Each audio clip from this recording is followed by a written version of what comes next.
Older and you have a job, you'll do things like this too.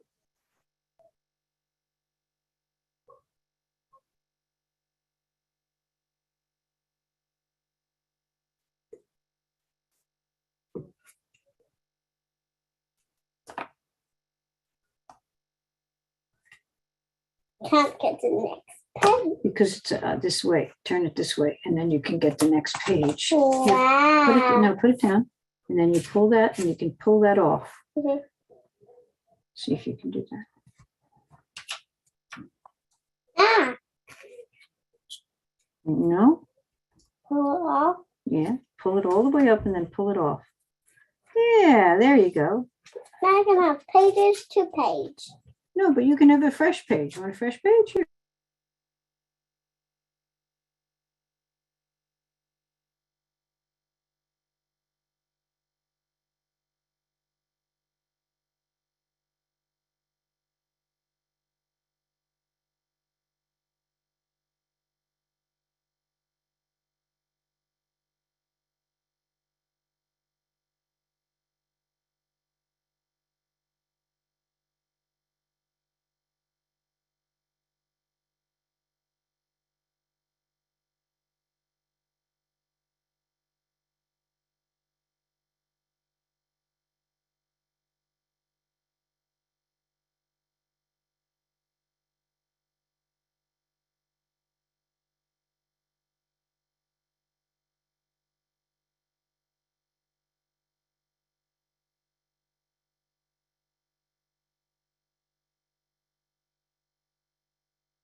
Why?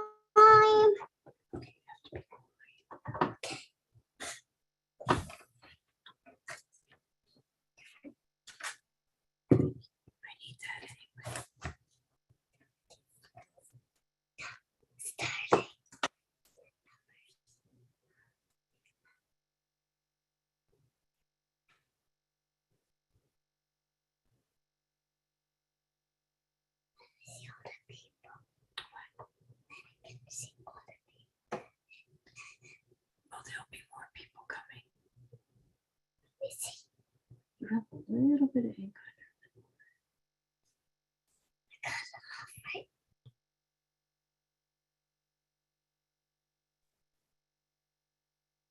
Vanessa from cable television, are you here? Hey, this is actually Antonio, but yes, we're here. You're not the same. You don't even look the same. Of course, your screen is off, so I can't see it at all. Are you guys ready? Yep, we're ready. Okay, let me just turn to my staff and see where we are.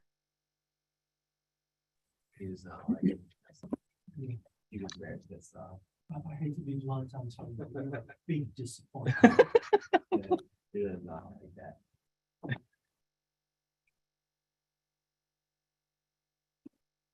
I am calling to order this hearing. This is a public hearing of the Committee of the Whole of the Council of the District of Columbia.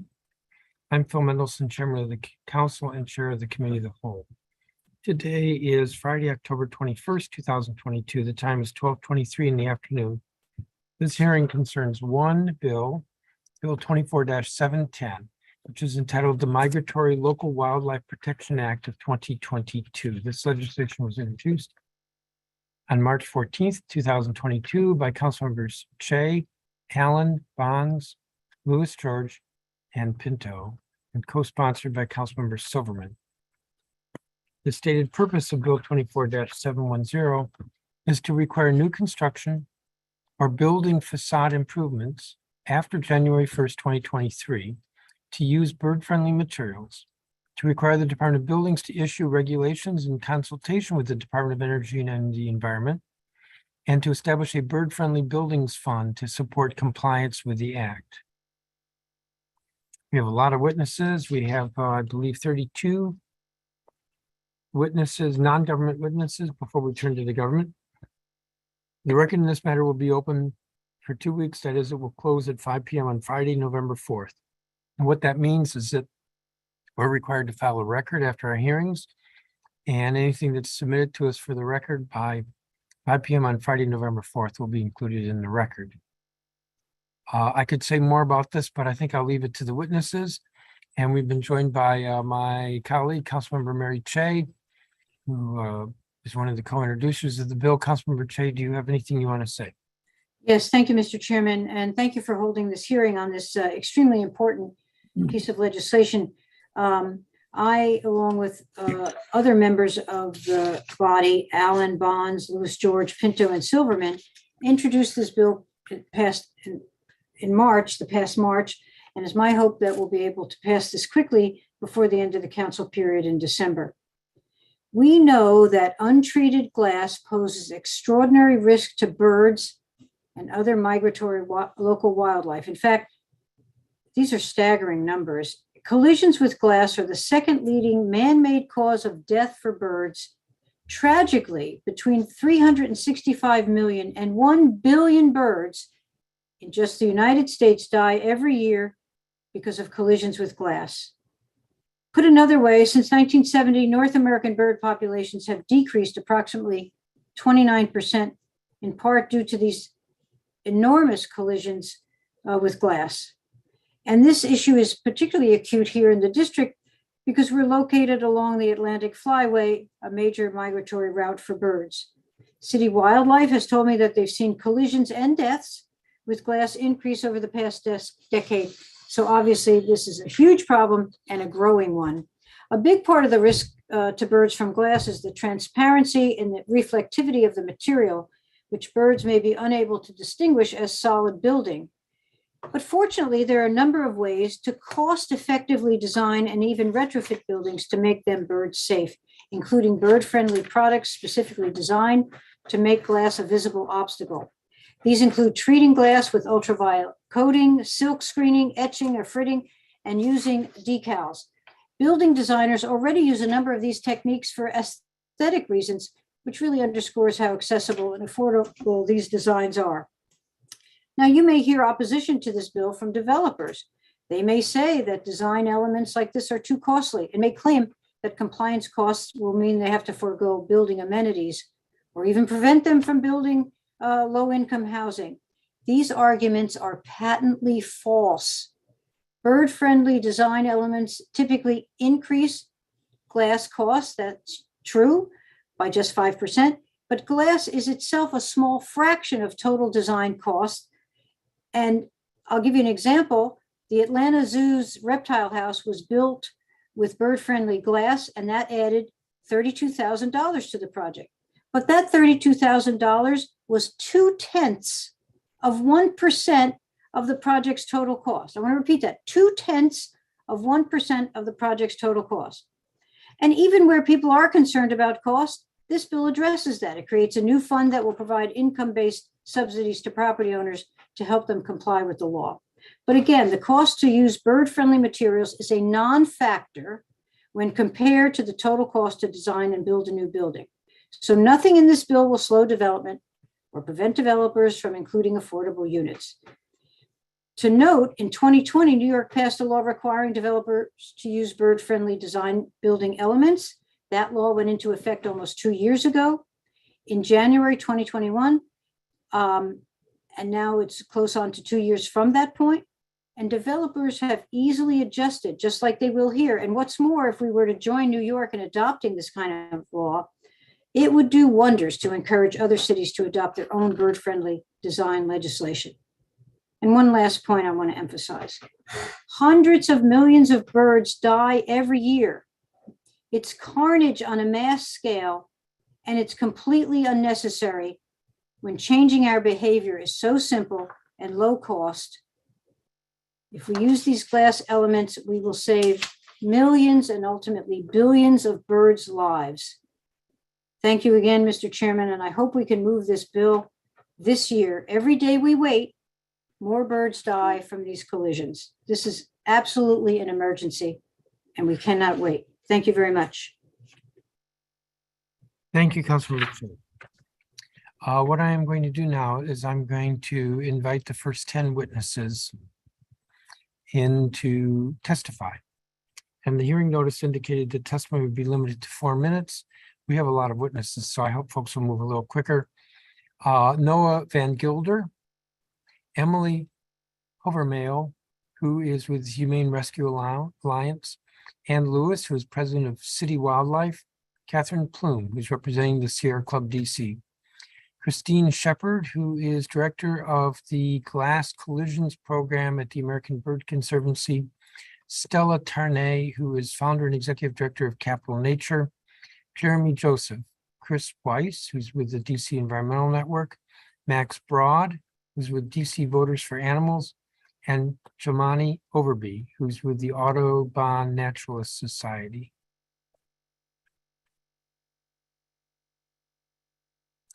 If you are in gallery view, you should be able to see a clock, I believe, in the top row, and it is set for four minutes. I do want to note we have the committee of the whole has another hearing following this. I don't know if there's anybody here yet for that hearing, but that hearing will begin after this hearing. And we will begin with Noah Van Gilder. I'm told he is not here. Emily Hovermail. Thank you, Mr. Chairman, members of the Committee of the Whole. My name is Emily Hovermail on behalf of the Humane Rescue Alliance. Thank you for the opportunity to testify in support of the Migratory Local Wildlife Protection Act of 2022. The Humane Rescue Alliance is the current provider of DC's animal care and control services through contract with DC Health. And through that contract, we receive about 15 to 20% of our calls of service directly related to community members about sick, injured, endangered, orphaned, and trapped wildlife. Our field services team responds to requests for assistance to pick up injured wildlife 24 hours a day, and we work closely with our partners at City Wildlife to ensure sick and injured wildlife are rehabilitated. Our wildlife program manager has also very recently become a certified wildlife rehabilitator in an effort to increase our level of service for the district's urban wildlife.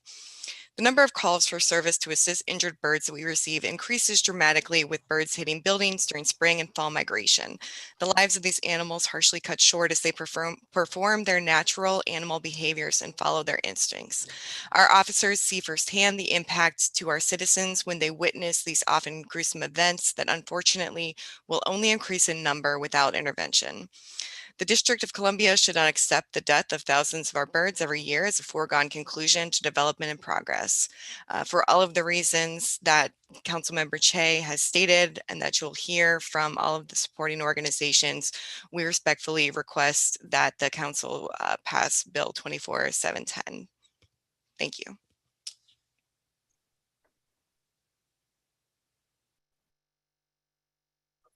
Thank you, Ms. Havermill. Ann Lewis?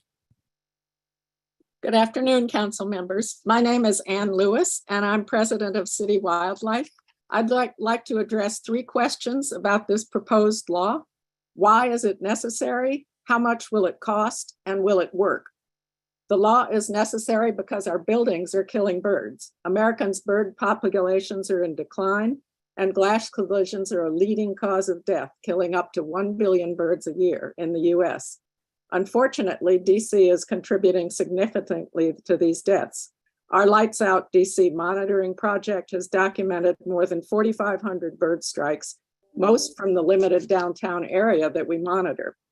DC is rapidly building out, and as more glass buildings are built and existing buildings are reclad in glass, we'll continue to find more dead birds unless something's done now while these buildings are still in design. Bird collisions also affect people.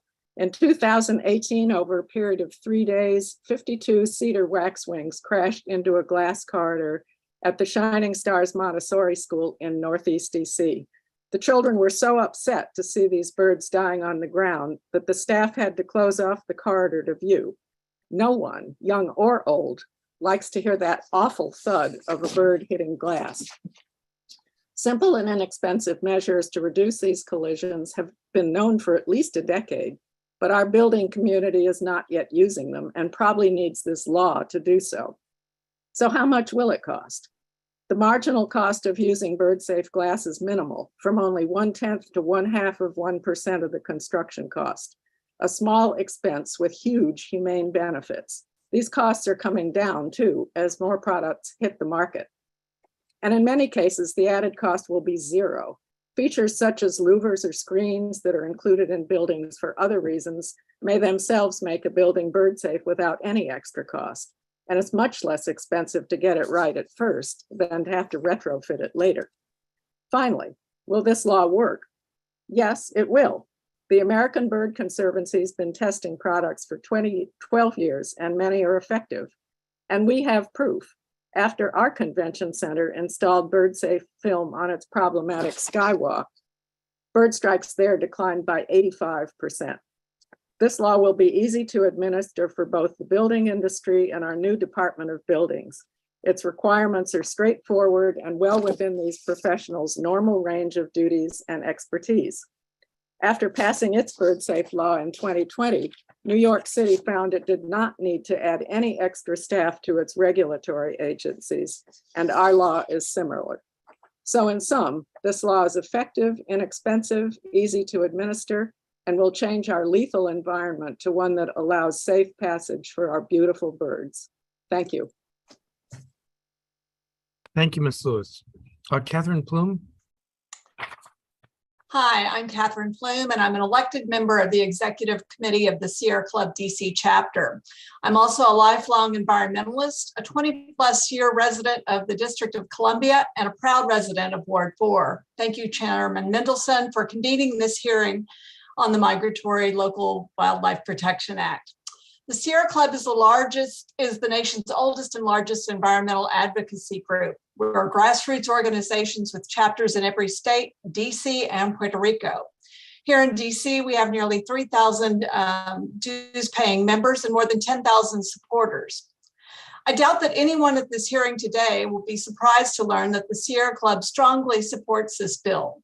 We're proud to advocate together with our environmental partner organizations across the district, including City Wildlife, the DC Environmental Network, DC Voters for Animals, the Anacostia Parks and Community Collaborative, and many more, to urge the entire DC Council to vote unanimously to support this bill. You've heard and will hear sobering facts today from my environmental peers. Bird populations in North America are declining rapidly. Since 1970, nearly 3 billion breeding birds have been lost, representing 29% of total bird populations. Glass collisions are a major cause of this demise. Since 2010, when City Wildlife initiated its Lights Out DC program, they've documented more than 4,500 bird strikes, largely in small areas of downtown, and 85% of these collisions are fatal. New glass buildings are the look now. As they're built, the number of these collisions is going to increase dramatically.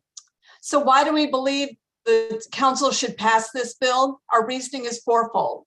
Nature is important to the well-being of any city. It provides innumerable environmental services, including respite, places to recreate, and beauty.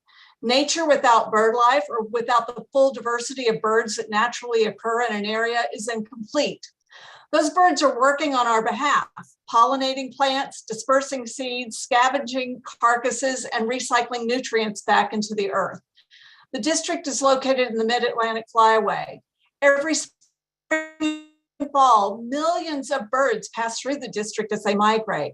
We're fortunate to have our own resident bird population. The Sierra Club likes birds, and we believe we have a moral obligation to ensure their safety. This bill provides practical means for reducing bird death. Under the provisions of this bill, developers will have a wide range of options. Bird-friendly glass products are now readily available from a wealth of manufacturers. Louvers, screens, or solar controls can also be effective in preventing collisions. The cost of these measures is small, often zero. Installing bird-friendly glass is the most expensive option, and even that only increases the cost 1/10 to 1/2% of the total construction costs. The Sierra Club supports pragmatic and cost-effective solutions like those in this bill. Bird-friendly design can actually save money through more efficient energy use. In New York, renovation of the Javits Center included bird-friendly design components, which helped reduce heating, cooling, and lighting costs by 25%. The Sierra Club believes in conserving energy. Other cities, such as New York, San Francisco, Portland, Toronto, and the states of Illinois and Minnesota, and many other jurisdictions have already have laws in place requiring bird-friendly glass and bird-friendly mitigation. DC is lagging behind on this issue. The Sierra Club DC chapter is proud of the district's environmental progress, and we believe we should add bird-friendly policies to the DC's environmental portfolio. In summary, the Sierra Club likes birds. We like cost-effective, pragmatic solutions like those presented in this bill to conserve nature. We believe in conserving energy. We believe that the district should add bird-friendly policies to its environmental portfolio. We strongly urge the council to vote in favor of this bill. Again, Chairman Mendelson, thank you for convening this hearing. I'm happy to answer any questions you may have. Thank you, Ms. Plum. Christine Shepherd. Chris Shepherd's testimony will be submitted later, Chairman, by another witness. Thank you. Stella Ternay, I'm here. please Good proceed. afternoon, Chairman Mendelson and committee members. My name is Stella Tarnay. I'm a co-founder and executive director of Capital Nature and a resident of the district. I'm here to testify in support of the bill before you. Capital Nature is a local nonprofit with a mission to promote positive nature engagement. We highlight opportunities available for our residents to experience their natural world, and we create original nature programming in DC communities. Our two most recent popular programs in the last few weeks were a presentation on the birds of Georgetown at the neighborhood library and a program on native trees in Eckington. I can report to you from our experience that DC residents care a great deal about the state of their local nature, and they seek ways to enjoy it. Especially with the pandemic, birding has become a big part of that. Prior to co-founding Capital Nature, I was a convener of the Biophilic DC Civic Initiative and contributed to Sustainable DC's working groups. I've spent much of my professional life working in green building and sustainability, and I was part of the advocacy group for the Green Building Act many moons ago. I speak to you now from those perspectives, that experience, and a love for the human and ecological communities of our city. I urge you to pass the Migratory Local Wildlife Protection Act. This council and the city have shown great capacity for leadership in areas such as green building, climate and energy, heritage, tree protection. Thank you, Councilmember Che. The visionary Sustainable DC Plan, and near and dear to my heart, the Sense of Council resolution for a biophilic city in 2015. That was the first time the term urban biodiversity was used in a piece of district legislation, and it drew important connections between human health and the experience of ecologically diverse nature. Public health research shows that two experiences in particular, the visible presence of healthy trees in a neighborhood and the sound of birdsong, support our own human well-being. Something inside us knows that the sound of birds signals a healthy world. It soothes our nervous system, supports our mental health, and literally helps our hearts beat stronger. The supporting biodiversity won't happen on its own, however. Local plants need places to grow, native trees need protection from invasive, and birds need a safe place to land, nest, and gain sustenance for their journeys through our city. We have not done a very good job on this last point. It breaks my heart that the green building I advocated for in 2005 is now causing deadly collisions with its LEED certified glass exterior. When we were advocating for the DC Green Building Act, our colleagues in the building industry told us that they were very interested in going green, but that they needed a level playing field. That when green performance was expected of all, those doing the right thing would not be operating at a financial disadvantage. It was the combined federal building requirements and our own district law that leveled the field and raised performance expectations for all. That helped make DC an industry leader in green building. We can do the same for the birds of our city through the Migratory Local Wildlife Protection Act. I urge you to pass it. Thank you. Thank you, Ms. Tarnay. Jeremy Joseph. Good afternoon, council members. Thank you very much for allowing me to testify in support of this very necessary and important bill. I'm a very long-time DC resident and an avid bird watcher.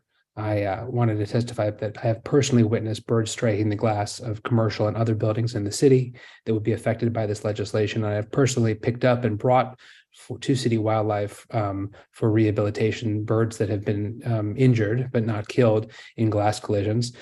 During peak migration season, when I used to work downtown, I would walk in the mornings and there would be scores of dead birds lying at the foot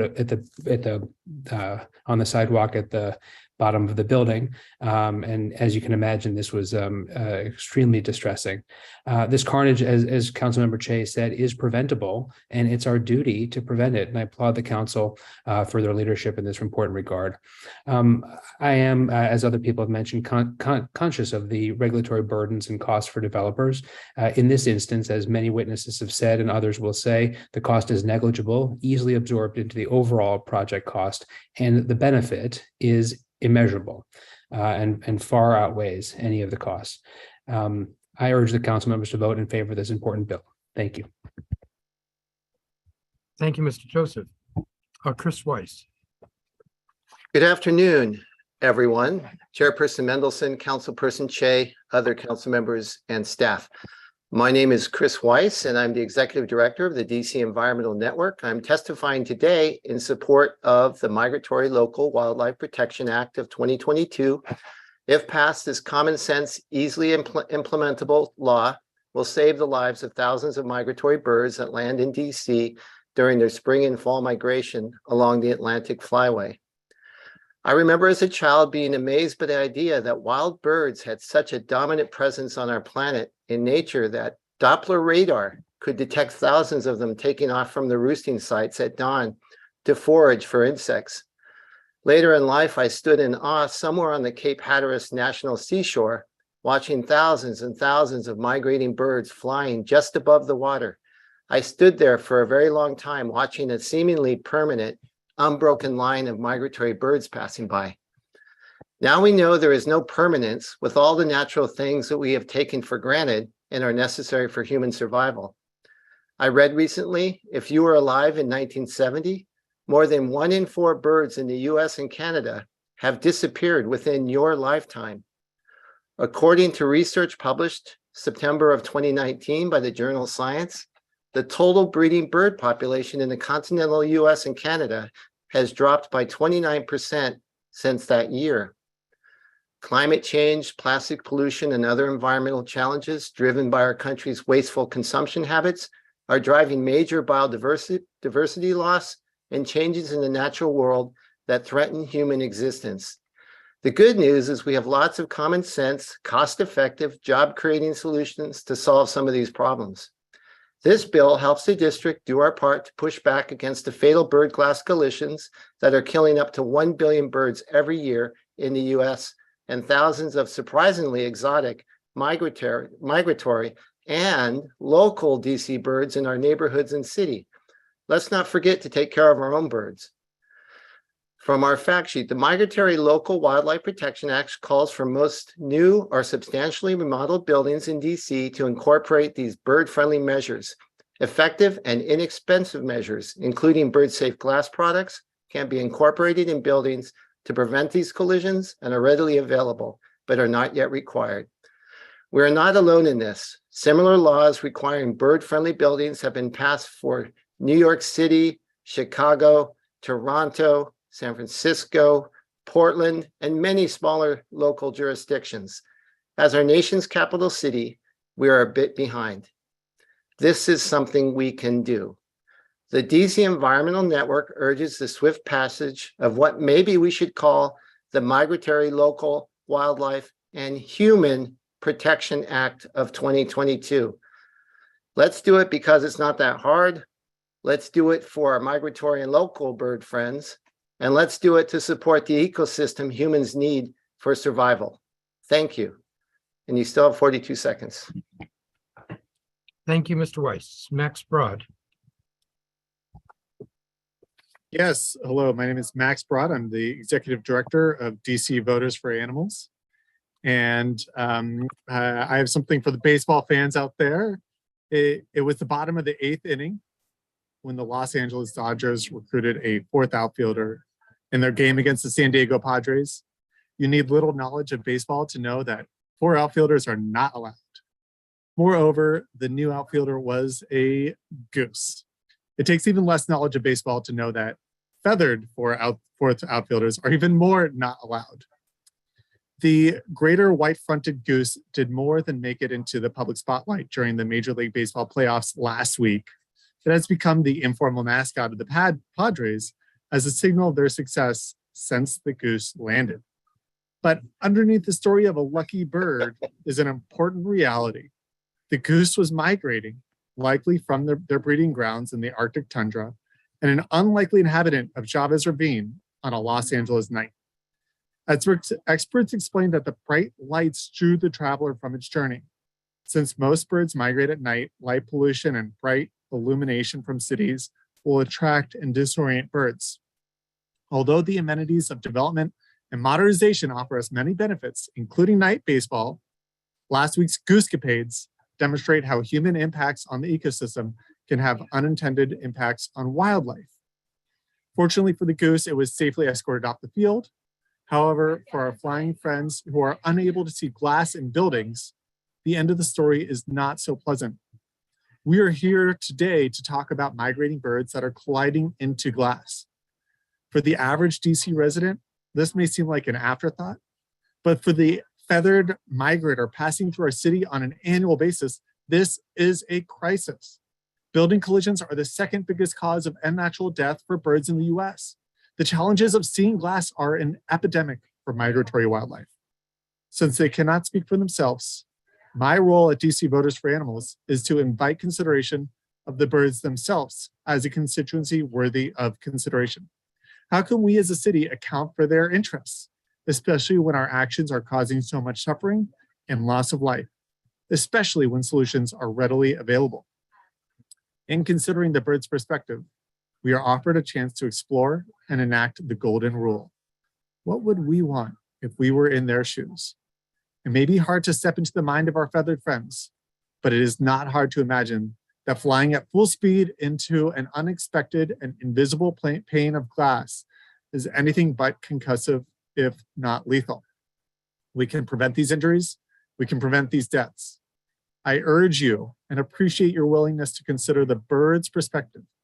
Please pass this important bill to make DC a city that lives in harmony with wildlife, that leads with compassion, and that is a beacon for other cities to follow in how we can end this unfortunate and unplanned epidemic for birds.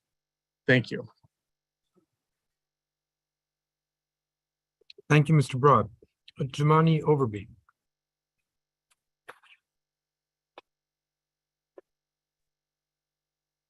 Hello, everybody. Thank you, Chairman and council members of the Committee of the Whole. Thank you for the opportunity to testify. My name is Jemani Overby, and I am the District of Columbia Conservation Advocate for Nature Forward, formerly known as Audubon Naturalist Society. For 125 years, Nature Forward has inspired people to enjoy, learn about, and protect nature. Our conservation priorities are human health, access to nature, biodiversity and habitat, fighting the climate crisis, and sustainable land use.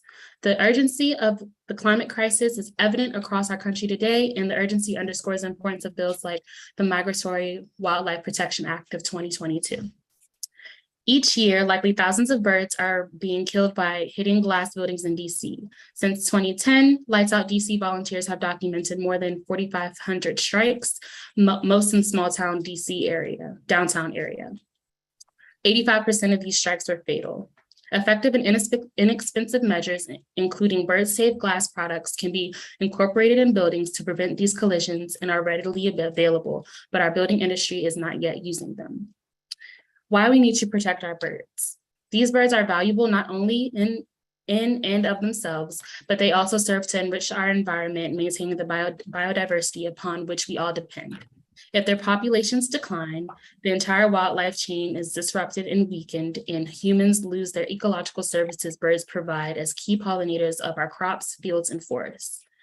Maintaining bird populations is key to our nation's resilience. Protecting migratory birds is in line with the city's sustainability plan, Sustainable DC 2.0, which charts progress on biodiversity in the following areas. Create a habitat connectivity plan to guide restoration of viable native habitats throughout Washington, DC in coordination with surrounding jurisdictions. Provide informational resources on backyard wildlife habitats, native plant gardening, container and vertical gardening, and creating pollinator habitats. The district government will incorporate nature into the places we live, play, and work to reduce stress and improve health, known as the biophilic design. Reducing bird and glass collisions is also listed as a recommended conservation action in the district's 2015 Wildlife Action Plan. And while we must act now, as more and more glass buildings are built, the number of casualties will only increase. Bird collisions will not go away over time. Birds do not learn how to avoid glass. DC's green initiatives will add more native trees and landscaped areas to our environment, which will attract even more migrating birds to DC and to areas near glass buildings, increasing the risk of collisions. Our green buildings should not be killing birds.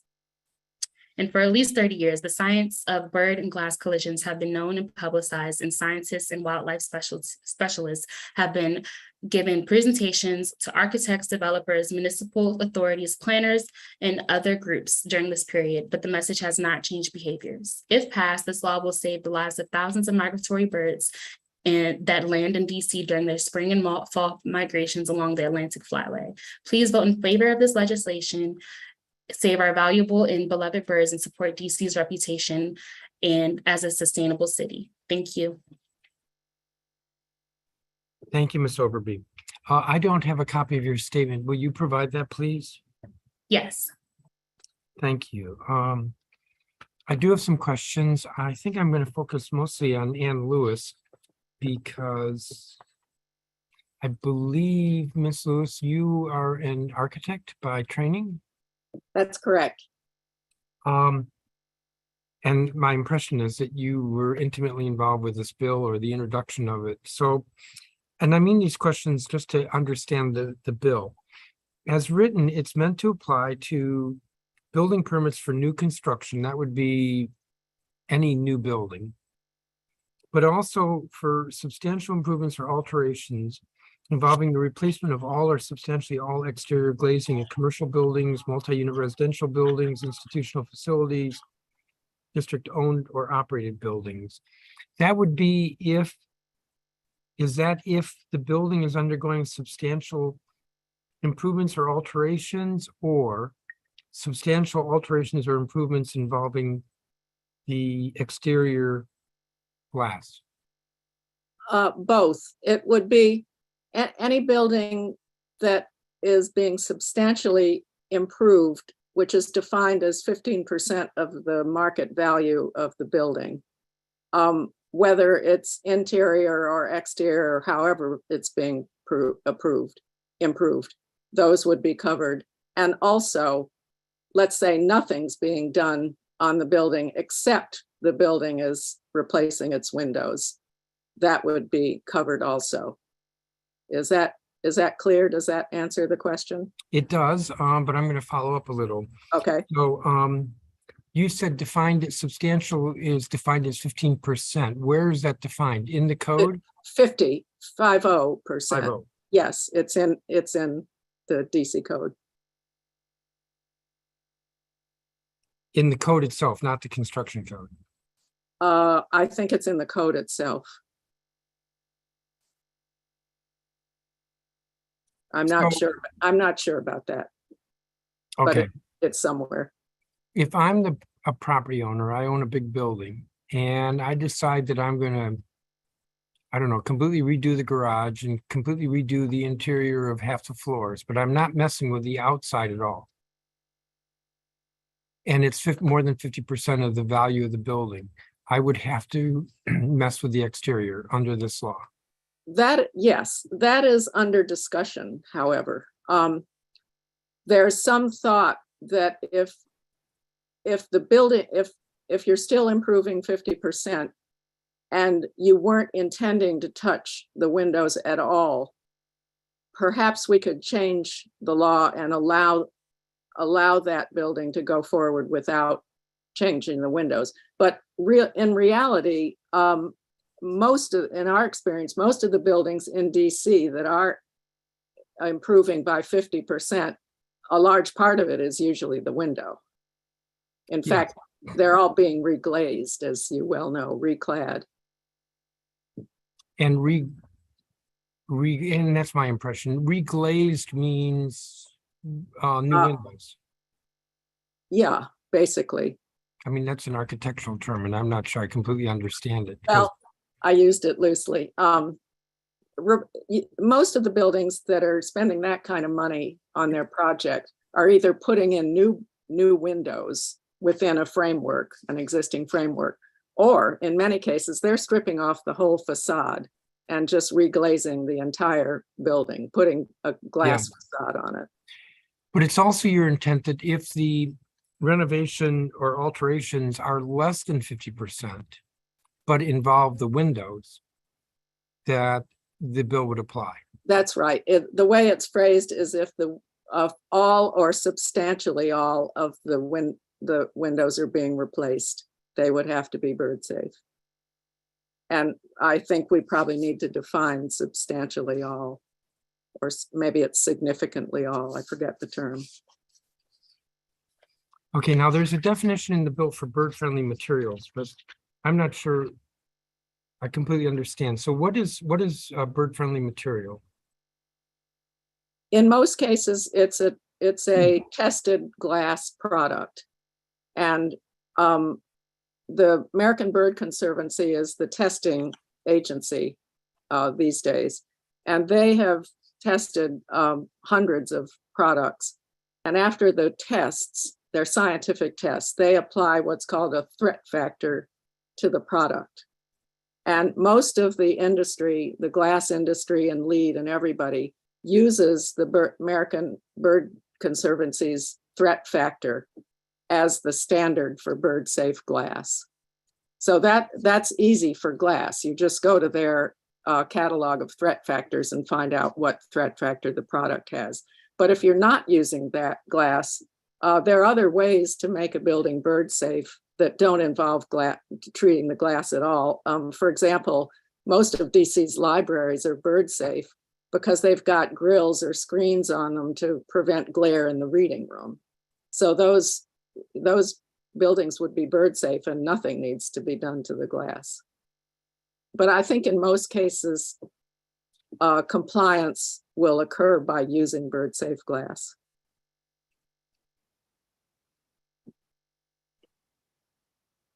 But the bill says each facade of the exterior wall envelope and any exterior fenestration. Now, fenestration is windows, right? Correct. But do we care about any of the rest of the exterior wall?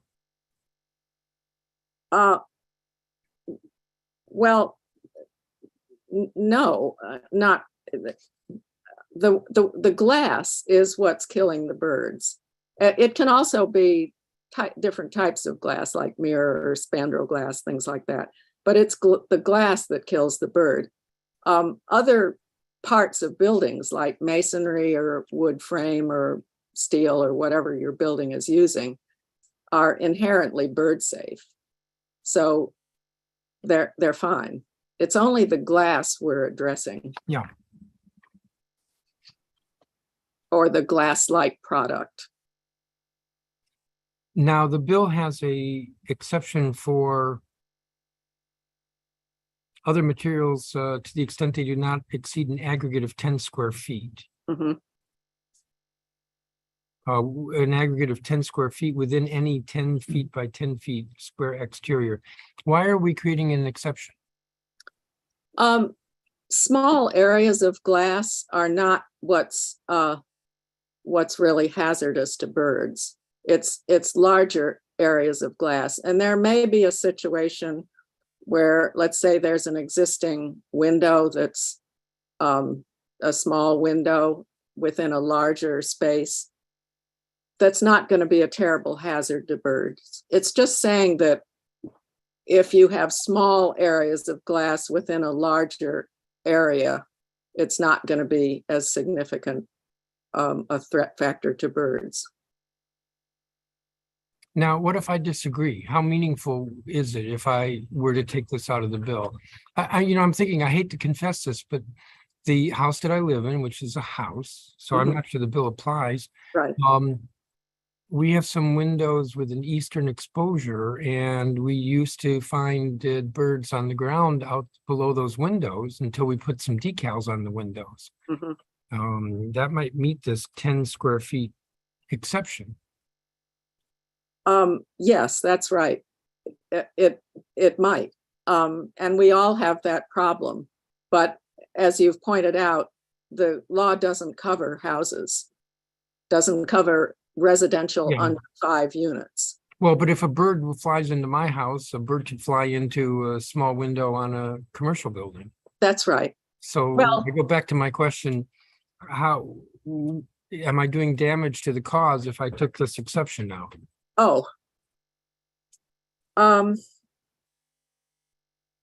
No, but I think we should discuss this because the building industry is concerned about this very provision. And we want to do a law that works for everybody, but is also bird safe. And the reason this is in there is to allow some flexibility for the builder to have small areas of glass that really aren't going to do much damage. But you're right, if we took it out, it would be a stronger bill and just made the whole building be bird safe. Well, is this modeled on another jurisdiction? Yes, very closely on New York's. So this came from New York, maybe? Yes, it did.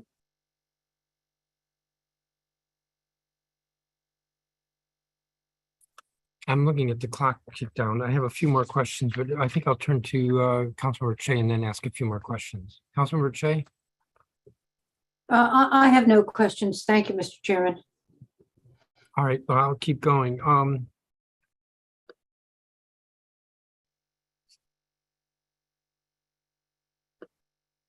The bill applies to buildings, if I read this correctly, to buildings or parts of buildings that are located 100 feet or less above grade.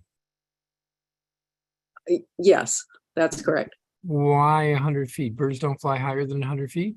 Well, interestingly, the American Bird Conservancy's done a tremendous amount of scientific research on this. And they've found that 99% of the bird collisions occur below 100 feet from grade, at least, or below 12 stories. So, and even within that framework, even a large percentage of those birds hit below tree height, which is about 40 feet above grade. So the more you're getting the birds into the lower tree canopy, the more birds are going to be hit. But they're not really hitting, contrary to what people think, they're not hitting the upper levels of skyscrapers as much as they are hitting the area below 100 feet. That's why our bill specifies 100 feet. And I'm guessing this is similar to New York City? Yeah, New York City has a different, they say 75 feet because that's technically related to part of their code. Above 75 feet in New York City is considered a skyscraper and it has a different regulatory program for it. So they picked 75 feet so that it would fit in with their regulatory program. And then there's a provision, exterior wall envelope and any exterior fenestration installed adjacent to all green roof systems or roof terraces on the same structure shall be constructed with bird-friendly materials up to 24 feet above the surface of the green roof system or walking surface, whichever is higher. Can you explain the thinking there? Yeah, that's an important part of our law. More and more in DC, and we're just experiencing this, people are building penthouses above either a green roof or a patio. And some of them are loaded with glass, and the birds are attracted to the plantings on either the green roof or the patio, and they crash into the glass at these upper stories, regardless of how high they are from grade. So we've, just from experience, we've noticed that these penthouses are seldom more than 2 stories high above a roof patio. So we're trying to treat the glass above roof patios with bird-safe glass, as well as down at grade. Is the assumption here that these penthouses are higher than the 100 feet? Yes, they can be. Because my assumption is that if it's under 100 feet, it would include the penthouses. Yes, that's correct. So this is just to deal with penthouses above 100 feet. Yeah. Well, or any penthouse above 100 feet. Yes, you're right, because the others would be covered.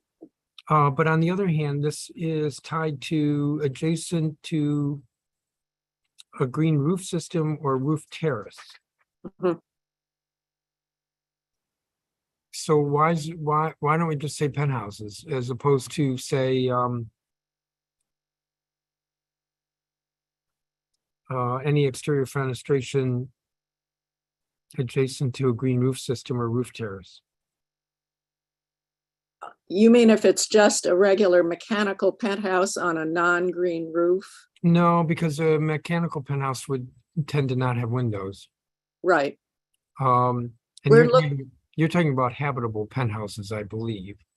Well, not so much. I mean, there are glass penthouses that are really elevator shafts, nothing more than an elevator shaft. But in these new buildings, usually you're finding that the roof terrace is actually used by the tenants. And so they put a habitable space up there, generally for general use by tenants. They're not residential penthouses so much, although there are those, but most of the ones we're finding are, cafeterias for staff adjacent to a roof terrace.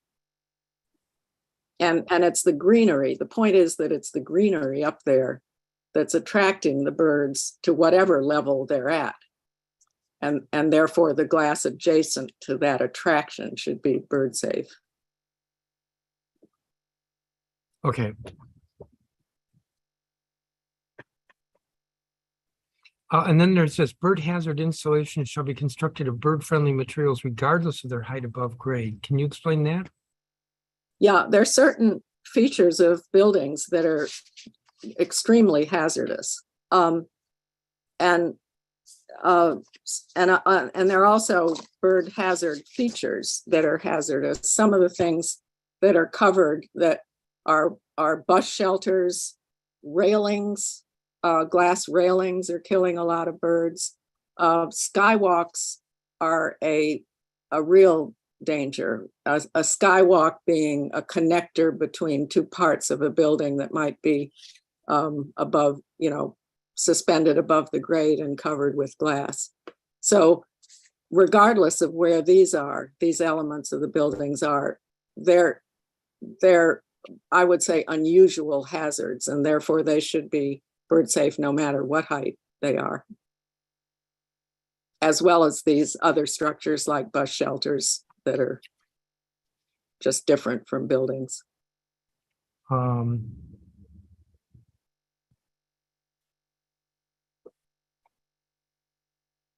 Okay, so a bus shelter would not be a building, and that's meant to cover, for example, bus shelters. That's right. Okay, that was not clear to me in reading this. But if we're talking about, for instance, a skywalk, isn't a skywalk like a what do you call that? It's a glass walkway, a glass corridor.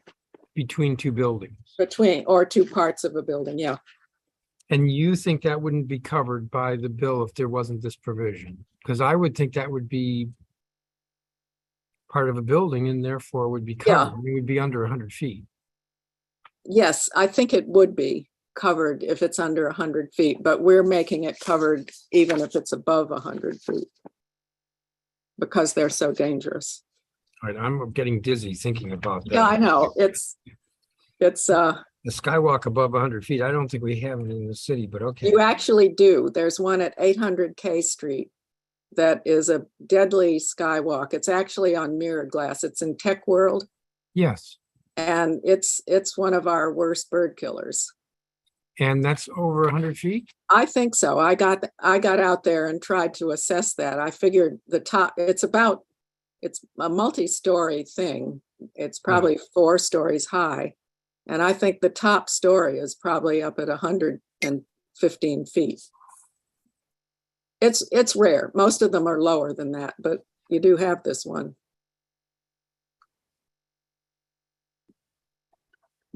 Give me just a second here.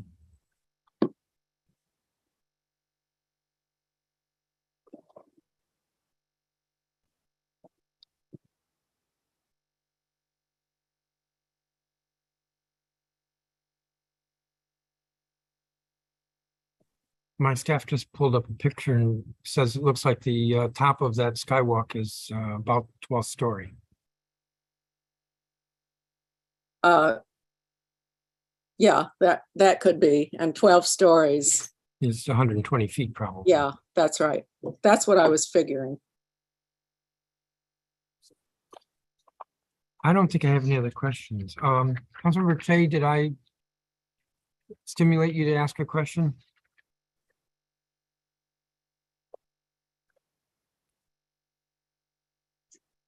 Maybe not. I don't have any other questions. Sorry to everyone for testifying that I only focused on Ms. Lewis. I know of her architectural background and her commitment to the bill. So this has been very helpful in understanding the bill. Everyone's testimony has been helpful. I want to thank you. You all are excused, and I'm going to call the next group of witnesses. Michael Esbon, who's Assistant Director, Architecture Program, University of Maryland School of Architecture. Salim Adolfo, who is Chair of Advisory Neighborhood Commission 8C. Beth Purcell, who is with the Committee 100 on the Federal City. Elizabeth Ruiz, who is Coordinator of Lights Out DC, City Wildlife Inc. Taiki James, who is president of the DC Audubon Society. Stephen Dryden, who's with the Rock Creek Songbirds Restoration Project. Drew Cohen, who's with Lights Out DC. Catherine Slattery. Sarah Halliger, who's with the Smithsonian's National Zoo and Conservation Biology Institute. Stephanie Dalk, who's a volunteer with Lights Out DC. Peter Mara, who's with the Georgetown University Institute for Environment and Sustainability. Brenda Richardson, who's coordinator of the Anacostia Parks and Community Collaborative. Bonnie Van Dam, who's with the Detroit Zoological Society. North American Songbird Safe Bird Coalition Team Lead. Give me just a second.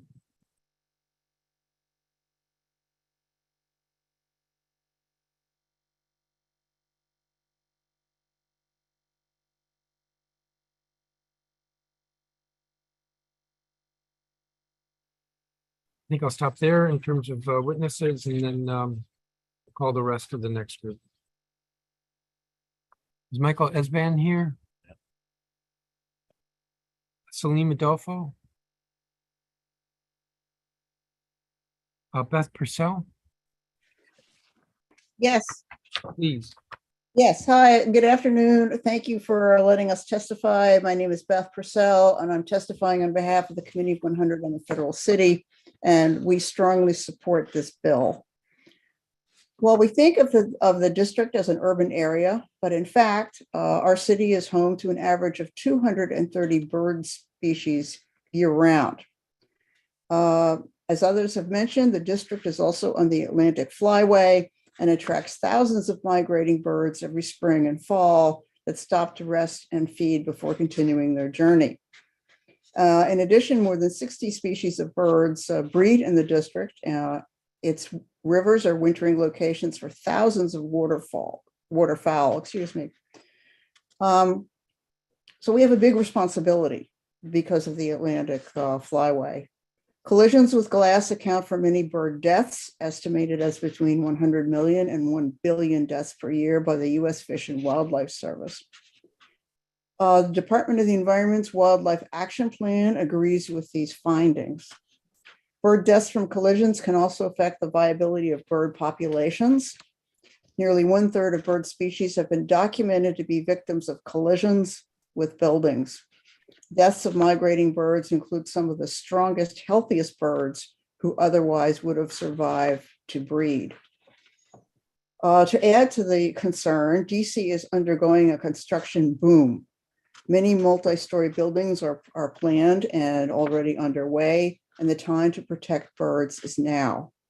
The proposed act protects birds by mandating bird-friendly glass in many instances, a proven cost-effective measure used in other forward-thinking cities. We urge the council to pass this bill, and we thank you for the opportunity to comment. Thank you, Ms. Purcell. I'm at a disadvantage. I don't have a copy of your statement. Ms. Purcell, you're on mute. I sent it in twice. I'm really sorry about the confusion. Give me just a second. Would you have it? We just located it. Oh, Okay. good. Yes, sorry about that. Thank you. All right, thank you. Elizabeth Luis,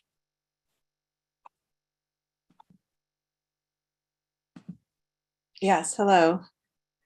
good afternoon. Good afternoon, council members. My name is Elizabeth Hughes. I'm coordinator of City Wildlife's Lights Out DC monitoring program. I was also born and raised in DC. Lights Out DC is an all-volunteer program that has documented bird glass collisions in a small downtown area of DC since 2010. In that time, we have collected more than 4,500 victims of these collisions, 85% of which were dead. Our volunteers monitor the buildings on their route starting at 5:30 in the morning during spring and fall migration seasons picking up both live and dead birds that have hit glass. Live birds are taken to city wildlife for rehabilitation. Dead birds are tagged and frozen, and their carcasses are given to the Smithsonian and other institutions for research. Our monitoring area centers on the 13 blocks from Union Station to the Convention Center. Recent construction of glass buildings in this area has dramatically increased bird deaths. In 2011, we found 212 birds. Now, 10 years later, we are finding more than 700 birds a year. Moreover, many of these buildings have received LEED Gold or Platinum ratings for sustainability. This is wrong. Green buildings shouldn't kill birds, and killing birds is not sustainable. Here are some examples of our problem buildings. The Thurgood Marshall Judiciary Center, just east of Union Station, with an all-glass facade and tall trees inside its atrium. We have found 457 birds that have hit this building. 300 New Jersey Avenue Northwest, an office building with LEED Gold rating and all-glass facade. The interior of this atrium is often brightly lit. There we have found 380 birds that have hit this building. Martin Luther King Library, which was recently remodeled. This building was a problem before renovation, but its new reflective glass has made it even worse for the birds. 109 birds have hit this building. And finally, Capitol Crossing at 200-250 Mass Avenue Northwest, a new office complex with LEED Platinum rating that is hailed as district's first eco district. This huge project is not even complete, yet has already suffered 99 bird strikes. We try to work with the owners of these buildings, and some have agreed to dim their lights, but none have been willing to remediate their facades with bird-safe film. As DC continues to grow in places like the Navy Yard, McMillan Reserve, New York Avenue Northeast, and Poplar Point, more glass buildings will be built, and these tragic bird deaths will increase unless we act now. We urge the council to pass this law while these buildings are still in design, so that we can at least prevent our new buildings, many of which will be hailed as sustainable, from killing our beloved and valuable birds. Thank you. Thank you, Ms. Hughes. Taiki James. Hello. Please proceed. Good afternoon, Chair Mendelson and members of the committee. Thank you for providing this opportunity. My name is Taiki James, and I'm the president of the DC Audubon Society. We're an environmentally progressive bird conservation organization with over 1,400 members in the District of Columbia. Our purpose is to build people-powered, bird-friendly communities in all 8 wards of the district. Building bird-friendly communities deeply reflect our principles as an organization. A bird-friendly community in DC is anywhere that birds thrive and people prosper because they both share equitable access to the benefits of nature. However, due to historic and systemic environmental injustice pushed on Black, brown, and poor communities, those benefits are not meaningfully or equitably realized. We are proud to join this strong coalition of support for B-24-710, the Migratory Local Wildlife Protection Act of 2022. As we've seen throughout the pandemic, and especially in our membership, more people want to see more birds. Let's support that. Let's support migrating birds. More birding means more stories about birds and people in the community having access to the benefits of nature. On behalf of the 1,400 members of the DC Audubon Society, I urge you to support and pass this legislation. And in the future, I hope we can go birding together. And I'm happy to work around your schedule to make that possible. Thank you. Thank you, Mr. James. Steve Dryden.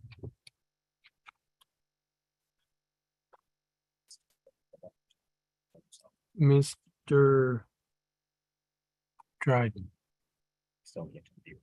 I believe you're still in the attendee room. You need to click accept or whatever to be able to testify.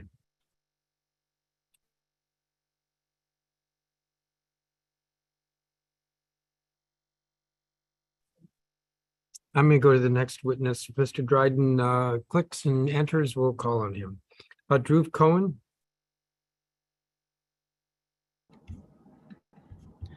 Good afternoon, council members. My name is Drew Cohen. I recently graduated from School Without Walls High School in Washington, D.C., and am currently a freshman at Cornell University. I began volunteering with Lights Out DC in fall 2021 as part of my senior project that focused on threats to migratory birds throughout the country and how we might save them. As a nature lover, wildlife photographer, and extremely avid birder, my walks with the group were deeply moving because they revealed a type of human-nature interaction that a lot of the public is unaware of. For the past few years, I woke up well before sunrise to go to Rock Creek Park to glimpse the migrant species that stopped over there. The park was my personal refuge, especially during a year and a half of virtual school during the pandemic.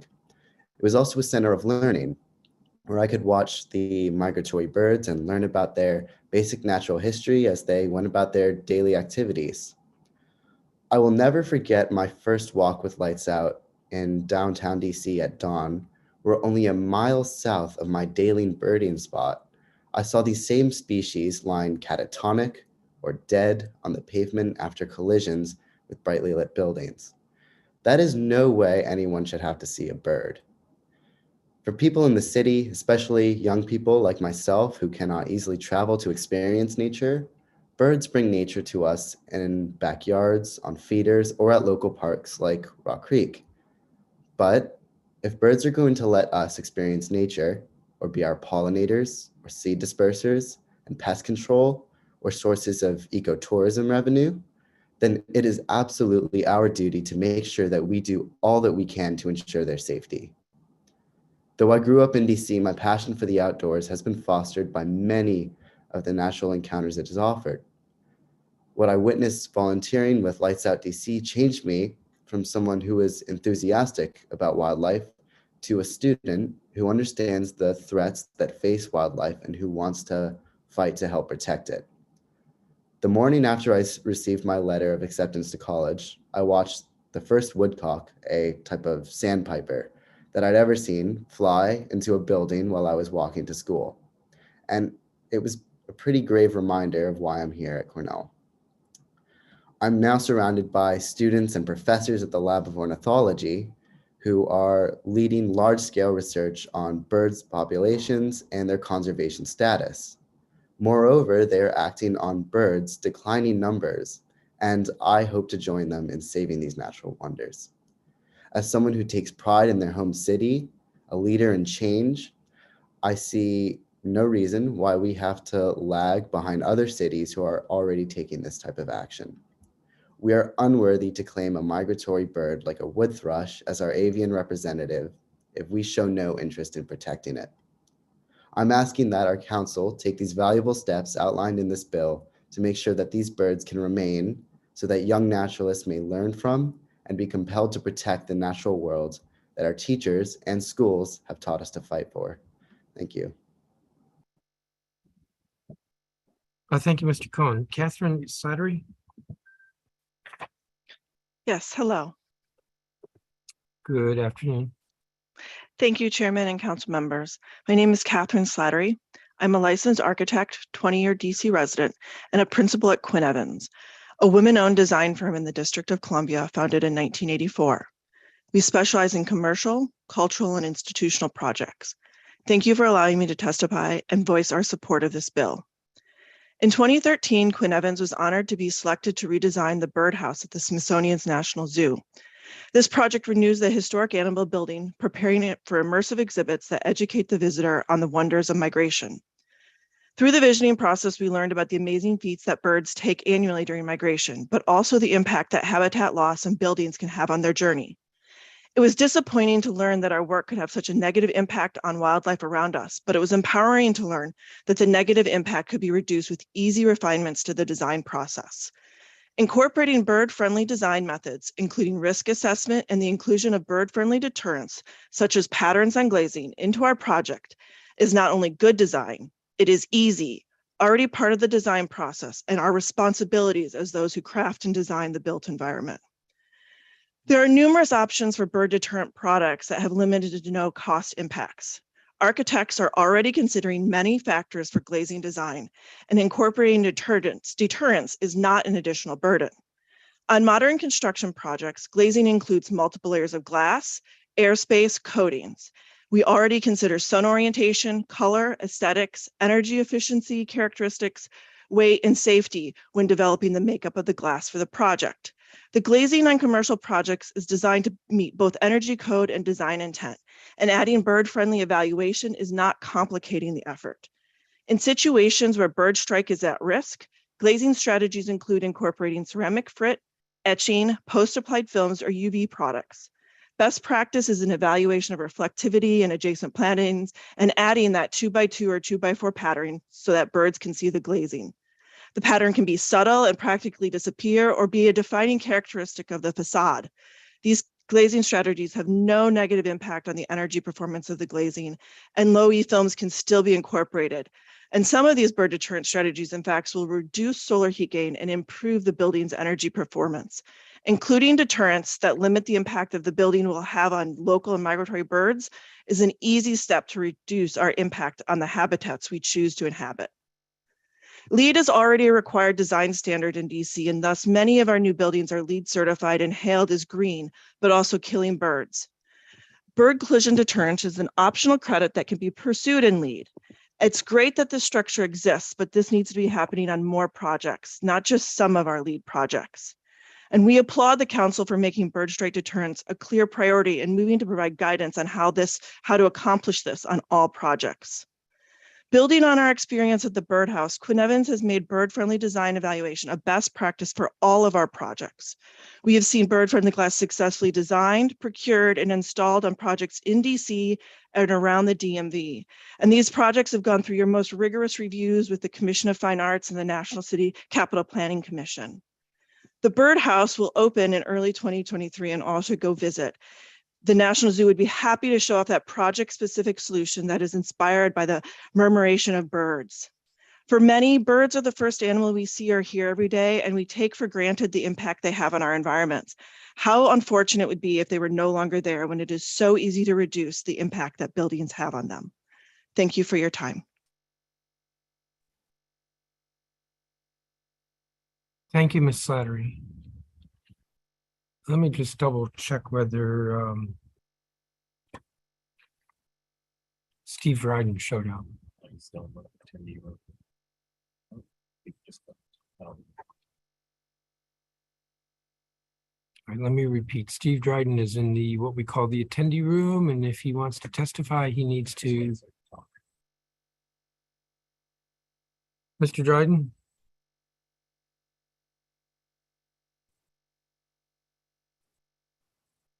Mr. Dryden, you appear to be here. You're muted.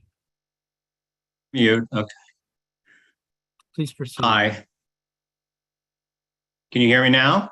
Yes, please proceed. Okay, thank you. Good afternoon, Mr. Chairman, and thank you for allowing me the opportunity to speak in support of this Wildlife Protection Act of 2022. My name is Steve Dryden. I'm a Tinleytown resident and director of the Rock Creek Songbirds Habitat Restoration Project. This project was created in 2013 to address the acute problem of habitat decline in Rock Creek National Park, which is a major stopover point and nesting site for migratory birds, including the wood thrush, which is DC's official bird. The wood thrush flies to our city every spring from Central America and the Yucatan Peninsula, taking up residency in the quieter sections of our parks who are returning south in September. The Songbird Initiative that I direct has benefited from participation of 14 local and national organizations. Among the grantors for us have been the DC Department of Energy and the Environment, the Mayor's Office of Latino Affairs, and Humanities DC. Since 2013, we've planted or protected more than 600 native trees in the Piney Branch area of the park, which is, is close to Mount Pleasant and Columbia Heights. Approximately 600 volunteers have given 2,200 hours planting trees and removing invasive species and trash. Our 10-year-old Songbirds project is a partner with City Wildlife, And I've been very happy to support efforts to reduce this alarming mortality of birds via the bill under consideration today. We see our habitat restoration activities as complementary to the need for building owners to use bird-safe glass and other products. It's a relatively simple fix. The district is lucky to have unofficial bird sanctuaries in Rock Creek, the Anacostia waterfront, and the C&O Canal Park, but their benefits are diminished if the city's built infrastructure continues to harm avian wildlife. I do hope the council sees fit to pass Bill 2417 without delay, and I thank you again for this opportunity to appear before you today. Thank you. Thank you, Mr. Dryden. Sarah Halliger. Hi, my name is Sarah Halliger, and I am the curator of birds at the Smithsonian's National Zoo and Conservation Biology Institute. I'm here today to thank you for considering policies to protect the well-being of birds through bird-friendly building legislation in the District of Columbia. It's critical that migratory birds are provided safe passage through Washington, D.C. during spring and fall migrations, as well as those birds that call Washington, D.C. home year-round. Migratory birds play essential roles in the ecosystem by helping with pest control and pollination of plants. Science-based research proves that collisions with windows are a major threat to birds, with estimates of nearly 1 billion birds killed annually in the United States. Zoological institutions around the world are addressing collisions of wild birds with glass in their operations. Bird-friendly glass is not only better for the birds, but is also aesthetically pleasing. More and more bird-friendly design strategies are adopted in new construction in zoos and aquariums, including here at the Smithsonian. Our mission is to save species and educate the public in the process. We made the commitment to bird-friendly architecture for our new birdhouse, a major capital renovation, which incorporates bird-friendly glass throughout the interior and exterior of the building. We're highlighting the bird-friendly window treatments for our visitors through interpreters and interpretive labels, including information on actions visitors can take in their own homes. It is a powerful lesson that together we can build bird-friendly architecture and educate millions of visitors each year on the glass strike issue, conservation implications, and attainable solutions. If people understand the benefits of protecting their home windows from bird strikes, they will be very likely to expect the same protections in buildings throughout Washington, D.C. Please visit the new birdhouse at the Smithsonian's National Zoo to see how easy it is to make windows bird-friendly. And I'd like to thank you for your serious consideration of this issue. Smithsonian experts are happy to extend expertise to assist with your deliberations. Thank you. Thank you, Ms. Halliger. Stephanie Dalkey? Or Dalk? Yes, Dalkey, thank you. Good afternoon, council members. My name is Stephanie Dalkey, and I've been a volunteer with Lights Out DC for 8 years or 16 migration seasons. I got involved because I wanted to help find solutions to the widespread and senseless, but largely preventable problem of birds colliding with buildings. Fortunately, as others have stated today, this issue is relatively straightforward to address, especially compared to other conservation challenges that we face today. We know better now about the problem with glass, and we have effective, cost-effective solutions, such as bird-friendly glass, architectural treatments, or simply using less glass in design. Most people don't even notice a difference, and the added cost and effort is minimal when it's incorporated early in the building design process. Unfortunately, so many of the glassy buildings that have been built here recently will continue killing birds for decades. With so much more development on the horizon, we can prevent thousands of bird deaths by implementing this law as soon as possible. Each new building that is constructed without mitigating the glass is a missed opportunity to do better, and instead it just worsens the problem for decades to come. People find these birds around the city and are distressed. They want to help them because they care about nature and they want to connect with it. For instance, one day I encountered a man who told me how he found an injured woodpecker on the sidewalk in Noma, And he tried to go to the 7-Eleven to find a box to carry it in, to carry it over to the shelter to get it some help. The best he could find was a hot dog tray. So he carried this injured woodpecker over to Humane Rescue Alliance to try to get it help in a hot dog tray.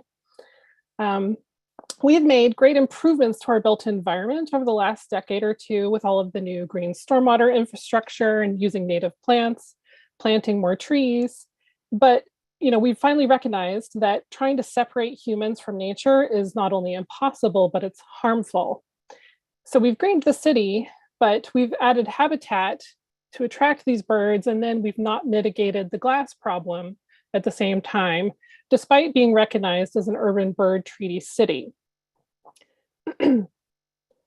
So glass is such a senseless way to contribute to the demise of bird species when they are already facing so many threats, and we have solutions readily available to address the problem. We would not let someone go out and shoot 500 native birds in the district each year, but we let buildings to do this for years on end without even getting a slap on the wrist. And these aren't just common birds. Many birds we find are considered species of greatest conservation need in the district. It is time to pass this law and make bird-friendly design the default standard practice going forward, just like we've done with other important values. Thank you.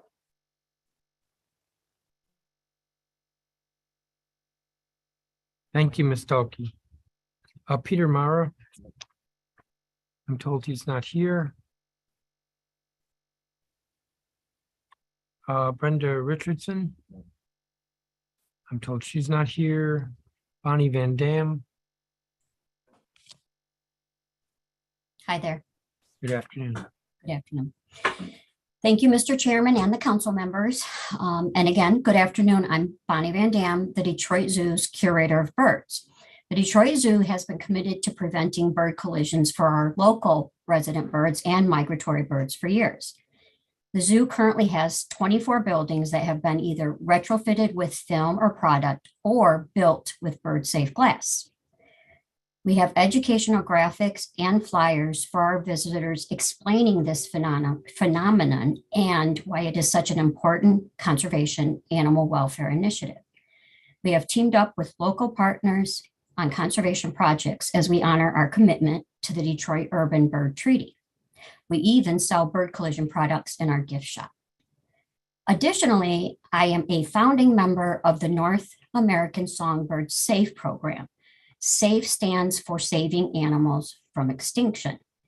Our bird collision initiative encompasses the collective strengths of zoos, collectively putting together aquariums and partners that have or have spoken today. Accredited zoos see more than 180 million visitors a year and support education and conservation activities at our facilities, as well as the community, state, national, and provincial levels. On behalf of the Association of Zoos and Aquariums, Safe Bird Collision Team, I would like to encourage you to pass this legislation. It will save thousands of birds' lives. As society continues to build buildings and homes with glass windows, it is also society's responsibility to help birds navigate windows. Windows are a silent and invisible hazard to birds. Thank you.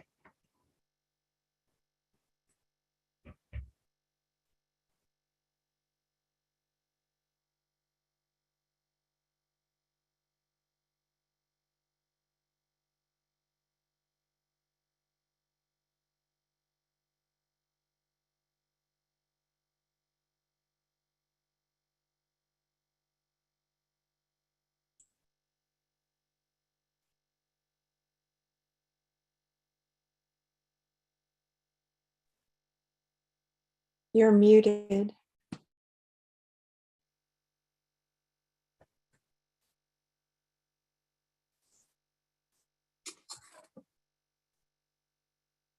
Chairman, you're muted if you're asking a question.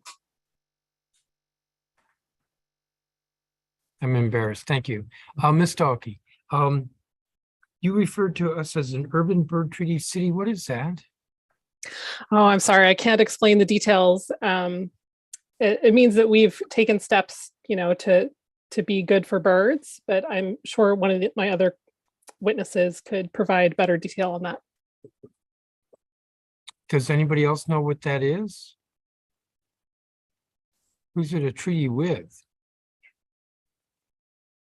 Ms. Van Dam? Hi there. Yeah, it's a treaty with the city and metropolitan area. So for Detroit's urban bird treaty, it's the metropolitan Detroit area. We have partnered up with city individuals, Audubon Society. It's an organization that combines the efforts of everybody working on sustainability and saving wildlife and conservation initiatives that have all agreed upon to commit to reducing hazards such as bird collisions and saving wildlife and habitat and everything that encompasses kind of everything we're talking about today. But that is what the bird treaty is, and it does exist in several other cities. Well, is this usually a treaty is between? So between our city and who, or it's sponsored by, who sponsors it? It's so if I have to explain, I can tell you that when I find this, I just wrote an article. This was an idea that comes from city to city as it's been established with partners around cities. And when it was currently being considered for the Detroit Zoo, we were reached out to our partners at the city level and our partners at conservation levels with Audubon and the agreement and International Wildlife Refuge. And not to interrupt, but you're telling me about the effort, the collective effort in the Detroit metropolitan area. But I can tell you about DC. But if we have a treaty, we either have a treaty with somebody like the federal government, or else this is the name of a program that's sponsored by an organization that cities or metropolitan areas join up for. Other partners include the Fish and Wildlife and the Michigan DNR. So it is a partnership with the government. But can I try to answer the question for the Yes. relevance of DC? It was designated in 2011 and signed in 2016. This is a partnership with the Department of Energy and Environment, Anacostia Watershed Society, Earth Conservation Corps, Audubon DC, my organization, Anacostia Riverkeeper, City Wildlife, Smithsonian Migratory Bird Center, Living Classrooms, the National Park Service, the USDA National Arboretum, and the U.S. Fish and Wildlife Service. So this is a program that's run out of Fish and Wildlife. Yes. That was the answer I was looking for. Overall, it's a program that supports city partners in conserving birds' habitats and providing opportunities for community engagement. Thank you. That was helpful.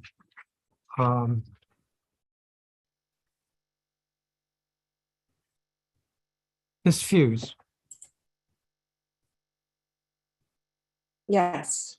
Your testimony, you said volunteers monitor buildings on their route starting at 5:30 a.m. That sounds a little painful. Do they only walk by the front of the building, or do they walk around the entire building? Well, it depends on the building. So for example, at the Thurgood Marshall building, the glass that's most problematic is the part of glass that's right there at the front, the atrium. It's a big plate glass piece, and there's trees in the atrium. So in that case, volunteers just look at the front of the building. There are other buildings where we walk around. So for example, that 250 Massachusetts Avenue, the new building that was built over 395, that we walk around both the buildings all the way around, because birds hit on every facade of those two buildings. And there's also one of those glass walkways between those two buildings, and birds hit there. So in that case, volunteers would walk all the way around. Okay. So in a way, it's sort of facade dependent. It is. And we find that birds generally on a building will hit in particular places. So when Ann Lewis was saying earlier that it's, for example, often lower to the ground under a certain height. That is true. Like I have seen birds hit the glass, for example, at 300 New Jersey, sort of just above my head level. So we can, not always, but you can often predict where birds are going to hit by the building. Like the buildings have like individual, we say it has its own pathology, so that a given building will have a particularly problematic facade. But again, some like 200, 250, it's the whole building. So in your testimony, you gave examples of the number of bird hits or collisions. Yes. Over what period of time? Like Thurgood Marshall, 457 birds. Over what period of time for these counts? Yeah, so it depends. So for example, Thurgood Marshall, we began monitoring in 2010. I believe 200 and 250 Mass, for example, was just built in like 2019. So it sort of depends when we started monitoring that building, or when it was built.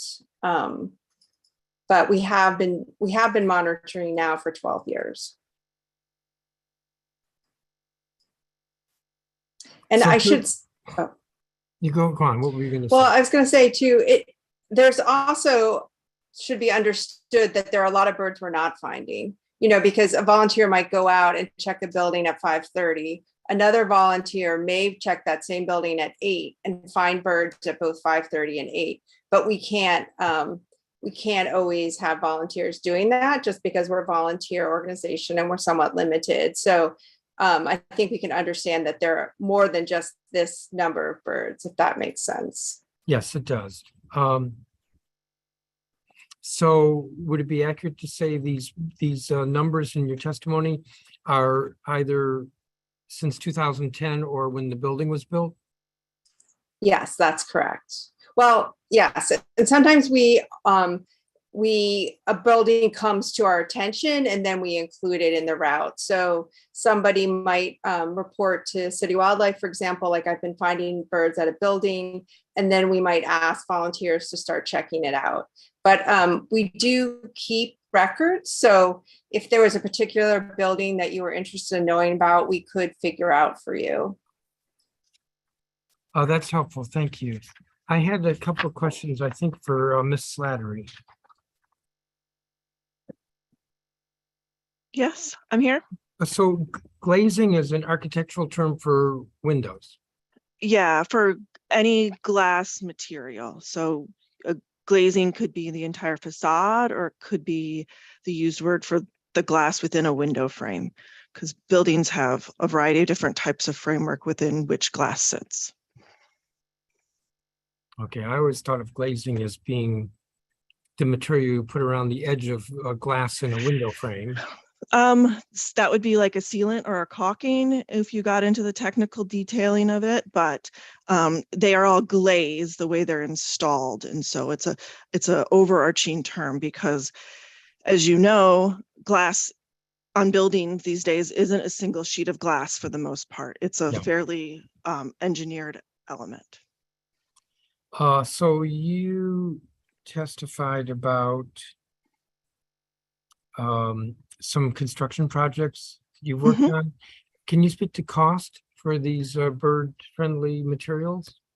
I can't speak to them, no, because the clients aren't, I'm not at liberty with the clients, but we've done it successfully on several buildings for the Smithsonian.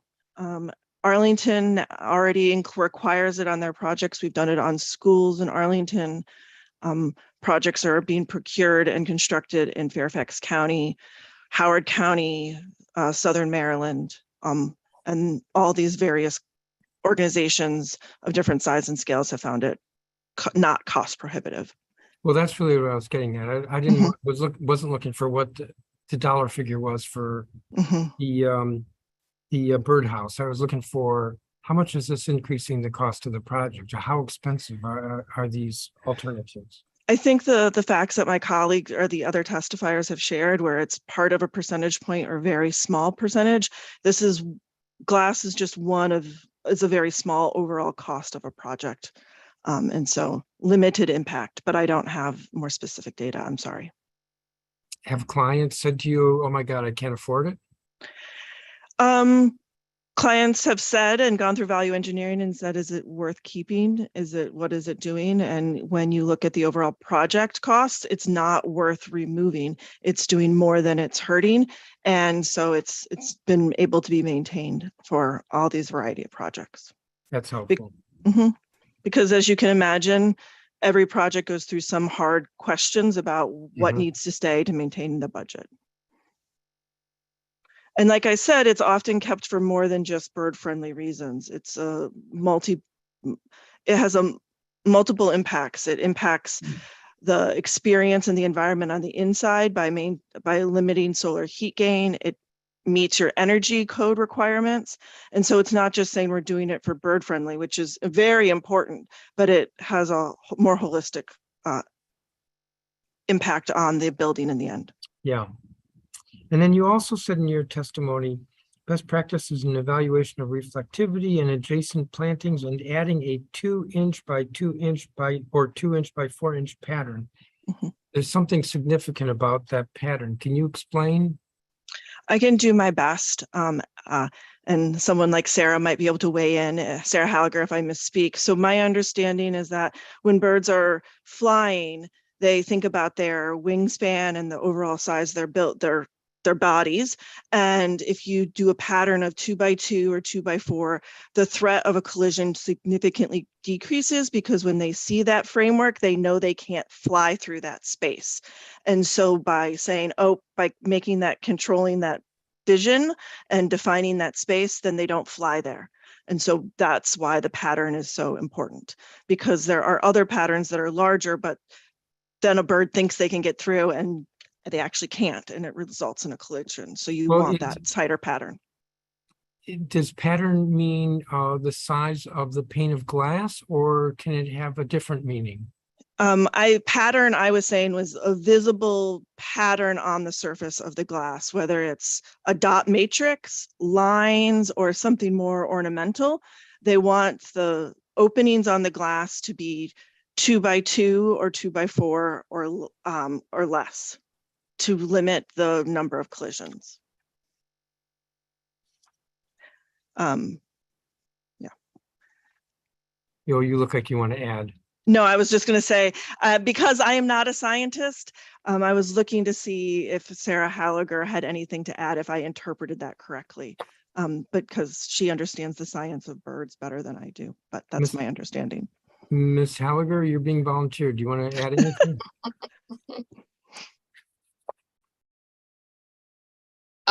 Yeah, Katie nailed it correctly. I would add that this is science that was alluded to earlier in today's testimony, done by the American Bird Conservancy at their test site in Powder Mill in Pennsylvania, I think, and it is exactly as Katie described it. So it's been proven and it works, and it's actually it looks beautiful, and there's gorgeous designs and very innovative ways of making glass look attractive. And I think that's one of the things people are concerned about is, oh, it's going to make my windows ugly and I can't see out. And that is entirely the opposite. It is, there are beautiful designs to be had, but Katie's absolutely right in her description. But it could be a film instead of a pattern. Am I right? Right. The pattern is either on a film or on the glass directly. There's multiple ways to get the pattern on the glass, and it can be on the outside surface of the glass or on glass these days. Typically glazing has two pieces of glass, and the outside is the first surface, and then there's a second, third, and fourth.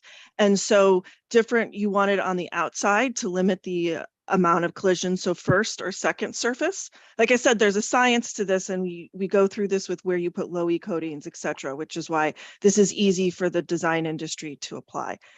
Reflectivity is also a big issue. So you don't want the birds to think they can fly into a space because they're seeing natural conditions. So you're looking at reducing the reflectivity and making it a pattern on that outside piece of glass so that they realize the birds can perceive and see it. And we can only learn as much as we can about what birds can see, but as Sarah said, there's been tests that 2x2 and 2x4 patterns is what they can see. And then they don't collide. This is helpful. I don't have any other questions for you all, so thank you very much. You're welcome. You all are excused. I'm going to call the next group. Oh, I'm sorry. Councilmember Che, did you have any questions?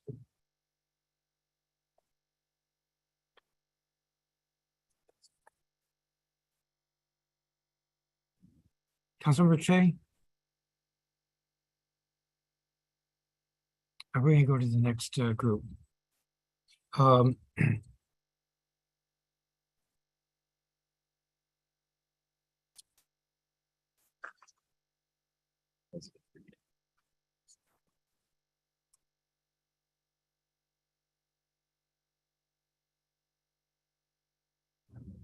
Elizabeth Reed Wainscoat with the Center for Biological Diversity, Eric Jones, who's Vice President of Government Affairs with the Apartment and Office Building Association of Metropolitan Washington, Nathan Harrington, who's with the Ward 8 Woods Conservancy, Inc., Aniko Totha, who is Glass Collisions Project Coordinator at American Bird Conservancy, John Boland, who's Policy and Advocacy Associate with Casey Trees, Craig McClure, who's a member at large of the Potomac chapter of the American Society of Landscape Architects, Liz DeVeros, who's the Chief Executive Officer of the DC Building Industry Association, Laura Nunn, who's Vice President of Friends of Kingman and Heritage Islands, and Brian Forehand, who's with the DC chapter of the American Institute of Architects and their advocacy committee chair. Ms. Reed Wainscoat. Hello, yes, my name is Elizabeth Reed Wainscoat, and I am speaking on behalf of the Center for Biological Diversity in support of the Migratory Local Wildlife Protection Act. The welfare of human beings is deeply linked to nature and the continued existence of a vast diversity of wild animals and plants. If we are to maintain a livable climate, breathable air, and drinkable water, we need to protect and preserve our biodiversity. Additionally, biodiversity plays a central mythic and symbolic role in our language, religion, literature, art, and music, making it a key component of human culture with benefits to society that have not been quantified but are clearly vast. Unfortunately, biodiversity is declining globally at rates unprecedented in human history, with habitat destruction as the leading cause. The stark reality is that we are eroding the very foundations of our food security, health, and quality of life worldwide. If we want to combat this global crisis, we need transformative change at every level of government. Today, we have an opportunity to be part of that change. This legislation brings common sense reform to dramatically reduce a well-established threat to thousands of migratory birds. With over 1/3 of America's native species at increased risk of extinction and a loss of more than 3 billion birds in the past half century, now is the time to act. If passed, this legislation will not only significantly help individual birds, but it would be an investment in protecting avian biodiversity throughout the world. This protection of biodiversity leads to greater ecosystem stability, and this is especially important as we continue to experience the impacts of climate change. Ecosystems with higher biodiversity and many populations that are adapted to a wide variety of conditions are more likely to be able to weather disturbances, disease, and climate change. It is important to remember that from our earliest prehistory, people have never lived in a world with low biodiversity. We've always been dependent on a varied and rich natural environment for both our physical survival and our psychological and spiritual health. As extinctions multiply and cannot be undone, we tread further and further into unexplored terrain. We have an opportunity to change course and start prioritizing the health and well-being of all life on Earth. This legislation represents a minimal change in building design that, if passed, can significantly contribute to the preservation of avian biodiversity in the US and beyond. I strongly urge you to pass this legislation and set a precedent for others to follow. Thank you for your time and consideration. Thank you. Eric Jones.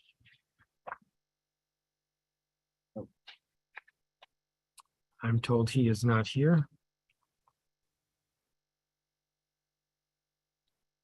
Nathan Harrington.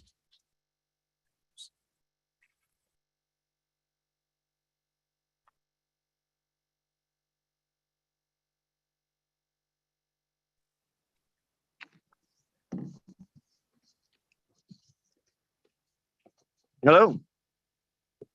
Please proceed. Yes. Hi, everybody. My name is Nathan Harrington, and I am the founder and executive director of Ward 8 Woods Conservancy. Our mission is to improve the health, the beauty, and the public enjoyment of the more than 500 acres of forests that we have here in Ward 8. And one of the essential ecological components of our forests are the birds, of course. And historically, Ward 8 has not had a lot of large glass buildings, but that is increasingly changing. We have a lot that are under construction right now and many more that are planned. I live in Congress Heights, very close to the St. Elizabeth's East Campus, which is being redeveloped. There's some large buildings going up there. And I'm concerned about the impact that they could have on the birds that visit my garden. And so I am here to offer my strong support for this legislation. With so much construction going on, we have a unique opportunity to sort of get it right from the outset and save the lives of thousands of birds. I have sort of a recurring nightmare of a future where there are no birds. And I have to explain to my nieces and nephews what it was like to be able to see birds every day and how much we took them for granted. And so we really need to do everything in our power to halt the precipitous decline of birds. And I'll leave it at that. Thank you. Thank you, Mr. Harrington. Aniko Totha. Thank you. Please proceed. Good afternoon. My name is Aniko Totha, coordinator of American Bird Conservancy's Glass Collisions Program. Thank you for allowing me to contribute my testimony today on behalf of Dr. Christine Shepard, director of the Glass Collisions Program at American Bird Conservancy, and whom I work very closely with on the problem of glass collisions. People have been designing bird-friendly buildings as long as they have been building structures. It is only recently that the expanded use of glass has begun to threaten the existence of birds, with hundreds of millions of fatal collisions every year. Luckily, it is possible to retain the advantages of glass, providing clarity of view, insulation, and structure, while significantly reducing the risk of collisions by birds. The key to bird-friendly design is to consider birds from the beginning of the design process, and that is one of the many reasons legislation is important. Starting in 2008, when Cook County, Illinois adopted a bird-friendly code, there has been increasing recognition that bird mortality from glass is a serious problem, with legislation the most efficient way to address it on a large scale. More than 30 jurisdictions in the United States, with more pending, now mandate bird-friendly design. This includes San Francisco, Portland, Madison, Chicago, and New York City. The Green Building Council's LEED program now includes a credit for addressing bird collisions, and the Federal General Services Administration has added bird-friendly design to their internal policy document. Tellingly, the glass industry is recognizing a growing market for bird-friendly materials. American Bird Conservancy maintains an interactive database of bird-friendly products on our website. From a dozen products in 2011 produced by only 3 companies, that number has now grown to almost 200 today, produced by almost 40 companies around the world, with more in the pipeline. Legislation requiring use of bird-friendly materials has driven that growth, providing a range of materials for architects to work with. Hundreds of bird-friendly buildings have now been constructed, including prize-winning designs. I strongly urge the City Council to pass Bill 24-710, Migratory Local Wildlife Protection Act of 2022, to protect birds, preserving a vital resource. Thank you very much. Thank you. John Boland. Yep. Here. Please proceed. All right. Good afternoon, Chair and members of the Committee of the Whole. Thank you for the opportunity to testify today on B24-710, the Migratory Local Wildlife Protection Act of 2022. My name is John Boland, and I am the Policy and Advocacy Associate at Casey Trees. Casey Trees' mission is to restore, enhance, and protect the tree canopy of the nation's capital.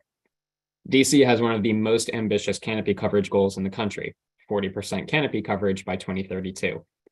A healthy tree canopy provides many benefits for the district, including stormwater management, heat island cooling, and air quality improvements. However, our trees are not only helpful for district residents, they also benefit our city's wildlife. A co-benefit of increasing our canopy is increasing the available food and habitat for both native and migratory birds. In turn, birds provide symbiotic services such as seed dispersal, pollination, and pest removal, which all contribute to improving the health of our urban tree canopy. By achieving our canopy goals, we provide resources and more migratory birds will stop in DC.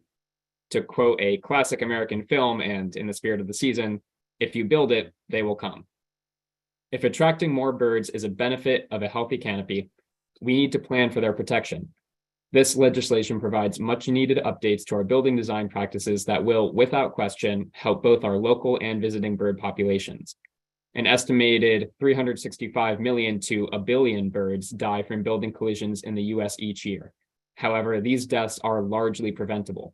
Without bird-safe buildings, the district remains a hazard to birds, especially with the many glass facades we have downtown.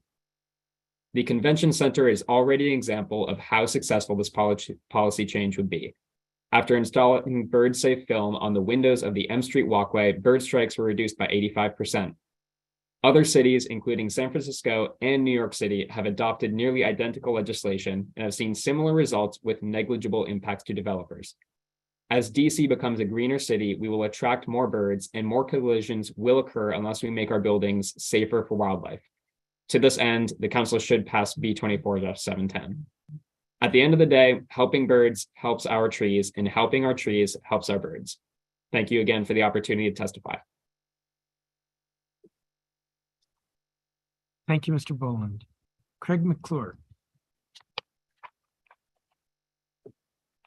Good afternoon, Chairman Mendelson and council members.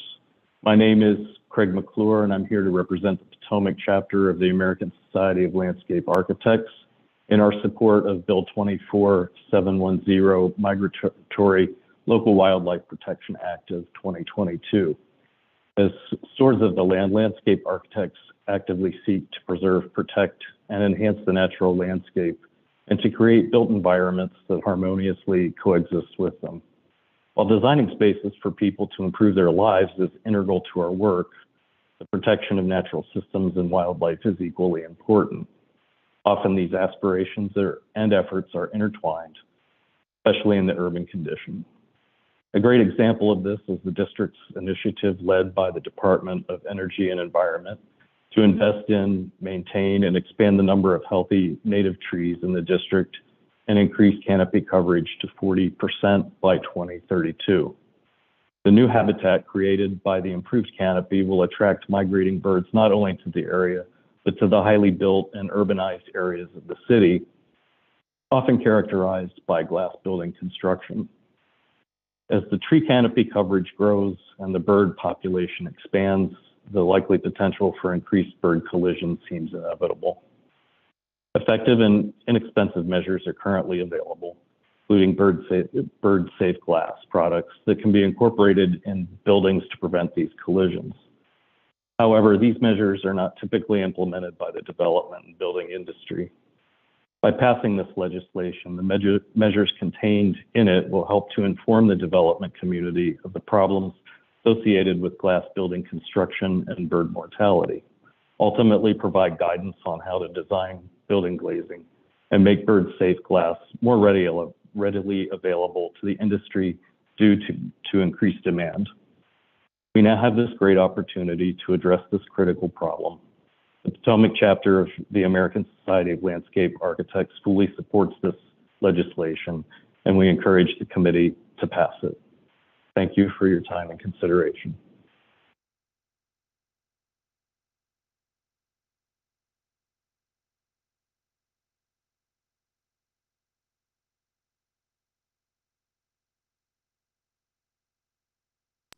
Thank you, Mr. McClure. Liz DeBarros.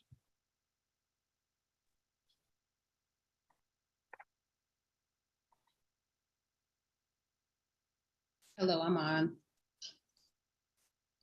Good afternoon. Good afternoon. Good afternoon, Chairman Mendelson and members of the Committee of the Whole and staff. My name is Liz DeBarros. I'm the CEO of DCBIA, the leading voice of real estate development in the District of Columbia. I'm also a longtime resident of Ward 7. Thank you for the opportunity to testify on Bill 24710.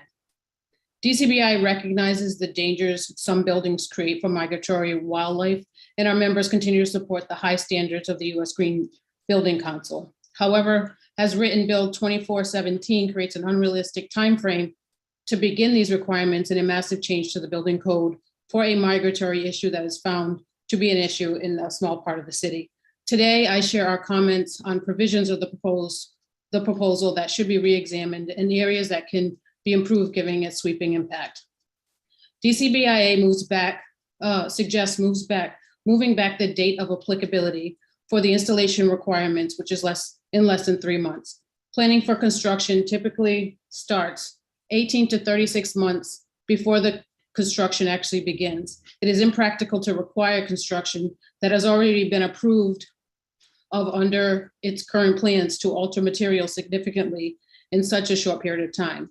We suggest a minimum of 48 months between the passage of this bill, should it move forward, and its applicability to new construction projects to allow developers to account for the costs and materials in their plans before undergoing construction with the materials pre-approved prior to the passage of the bill. Next, we believe this bill should follow New York law in removing its applicability to general substantial improvements and applying only to new construction and alterations involving the replacement of all exterior glazing. The bill should not impact interior construction that is nowhere near windows, which would require an entirely separate plan, design, and cost. Additionally, this bill should allow for the district to waive or reduce any of the requirements upon analysis by a qualified ornithologist that the construction will not impose a danger to migratory birds as it is provided for in Mountain View and other cities in California. Since the requirements of this bill are in place for the protection of migratory birds, there's no purpose served in requiring changes for buildings that show that they do not pose a threat. Finally, as you may be aware, the DC Green Building Act is tied to the US Green Building Council's rating system. An unintended consequence of the act is that platinum or gold designations with their large, usually floor-to-ceiling glass windows on all open sides are now posing the biggest threat to migrating birds.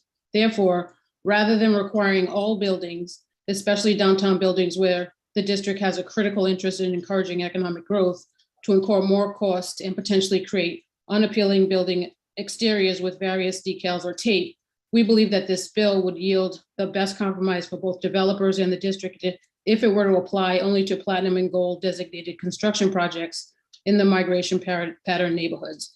If the more narrowed applicability does not in fact solve the issue, it is at that juncture that the committee should reconsider the scope, and DCBIA would, upon showing the issues remain in large unresolved, such an expansion. Many of our members are concerned about how the bill will affect their current and future projects. We hope we can work together to ensure this and other pieces of legislation before the council regarding our built environment can have the outcome we all want, protecting people and wildlife that need protection while ensuring we continue to make the economic recovery out of the pandemic. Thank you for the opportunity to testify. Thank you, Mr. Barros. Laura Nunn. Good afternoon. My name is Laura Nunn. I'm a DC native, a Ward 7 resident, and at-large member of the Friends of Kingman Park Civic Association, and I'm vice president of the Friends of Kingman and Heritage Islands. Our mission at the Friends of Kingman and Heritage Islands is to empower the communities surrounding Kingman and Heritage Islands to advocate for the health, protection, and accessibility of this treasured green space. Kingman and Heritage Islands are home to many native wildlife species and are a favorite spot for local birders. Many of the birds that birders find are species of greatest conservation need, as identified in the district's official wildlife action plan. Birds spotted recently on the islands, for example, include the brown thrasher, scarlet tanager, wood thrush, veery, and various warbler species, all species of greatest conservation need. Sadly, many birds of these valued and dwindling species are being killed by colliding with glass in our built environment. Since we expect continued growth throughout all areas of the city, we must act now to prevent even more fatal bird glass collisions. I am also vice president of the Maury Elementary School PTA, where I have a fourth grader and kindergartner. At Maury, I regularly find dead birds outside the windows of the newly renovated school, which is extremely distressing to the students. Our student population is extremely passionate about the environment, and students in Maury's hiking club take weekly walks to Kingman Island with our science teacher to enjoy and learn more about nature. Passing the Migratory Local Wildlife Protection Act will ensure that our new buildings will be bird safe, reducing these tragic collisions and greatly increasing the likelihood that we will be able to spot those beautiful species for years to come at Kingman and Heritage Islands. Thank you for the opportunity to support this bill. Thank you, Ms. Nunn. Brian Forehand. Good afternoon, Councilmember Mendelson and committee members. My name is Brian Forehand. I'm a DC resident of over 20 years, a licensed architect, and the principal of Integrate Architecture and Interiors, a small firm practicing in Washington, DC and the surrounding area. I also serve as the chair of the advocacy committee of the Washington chapter of the American Institute of Architects, and it is in that capacity that I address you today on behalf of our over 2,000 members. AIADC fully supports the Migratory Local Wildlife Protection Act of 2022 and the proposed implementation of bird-friendly design strategies that will reduce the alarming number of bird deaths due to collisions. We believe that the intent of this bill and its implementation is consistent with the architect's role to create safe, healthy, and sustainable communities, and urge you to advance this legislation and support its passage. As has already been noted today, many jurisdictions have already passed laws mandating bird-friendly design, including San Francisco, Portland, Toronto, and New York City, as well as the states of Illinois and Minnesota. Currently, a law is pending in Congress that would mandate bird-safe design for all federal buildings. By voicing our support, AIDC joins with architects in our sister chapters in these locations, supporting similar bird-friendly legislation for the District of Columbia. We acknowledge that the passage of this measure will necessitate that architects and our partners in the building industry respond through the incorporation and implementation of new strategies and products to achieve these goals. However, as illustrated by the success of similar measures in other large cities, we see this legislation as having a net positive impact on our built environment. Architects in the building industry are adept to addressing ever-changing building codes and best practices in support of safer, healthier, and more sustainable buildings. In fact, it should be noted that the glazing industry is already responding to the call for bird-friendly building design by producing products compliant with already passed legislation. Bird-friendly glass products are now readily available, highly effective, and have a marginal impact on construction costs. For a building built today using bird-friendly glass, the cost increase typically ranges from only 1/10 to 1/2 of 1% of the total construction cost. In many cases, the building's design can be inherently bird safe without any additional cost. Furthermore, many of the strategies employed in bird-friendly building design, such as employing screens, louvers, fritted patterns, and other sun control measures, synergistically support LEED and WELL certification by providing improved daylight, controlling glare, reducing solar heat gain, and providing privacy. Bird-friendly design can also result in cost savings and energy use by reducing solar heat gain and improving building energy performance. For example, the inclusion of bird-friendly design components in the recent renovation of the Javits Center in New York is not only estimated to have reduced collision deaths by a staggering 90%, but these measures also help to reduce heating, cooling, and lighting costs by 25%. since DC has some of the most ambitious energy goals in the country, adding bird safe measures can only help. Thank you for the opportunity to speak with you today.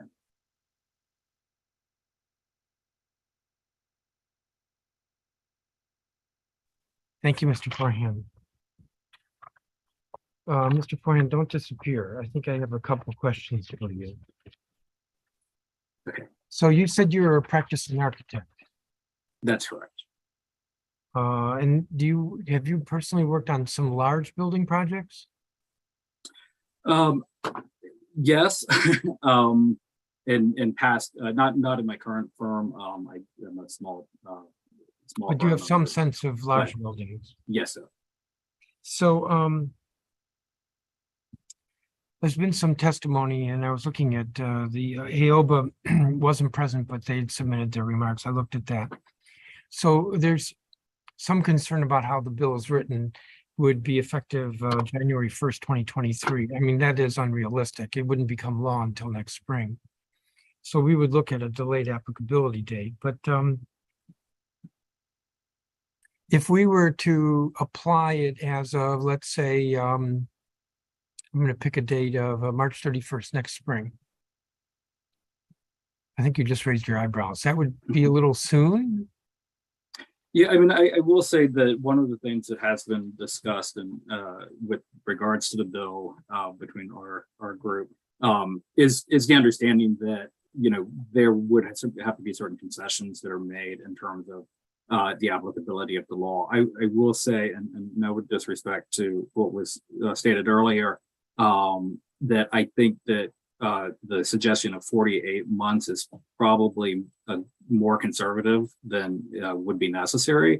However, you know, I do think that there is probably some number, you know, of months in between perhaps that suggestion and the I think 6 month, perhaps not looking at the calendar suggestion that you just made that would be appropriate for implementing the law. Well, and that's what I'm trying to explore here. So you've had some experience, but not currently with large buildings. If we said that this would apply to all building permits issued after you thought March 31st was too quickly, June 30th. So if the bill passes in November, December, presumably the building industry community knows that, hey, this is going to be the law. And we said for building permit applications filed after June 30th. How much does that mess up a project? There was testimony earlier from a couple of architects that, yeah, there's some additional cost, but it's really not huge. And that the different strategies, many of which are already being incorporated. So how much would this, if we said building permits filed after June 30th, you're working on let's say you're working on a large building project right now, how much would that mess you up? Yeah, I mean, I think understanding what the time frame, you know, how much notice is provided, and making sure that you know, there's the opportunity for design teams to make any adjustments to the project is absolutely relevant in the discussion.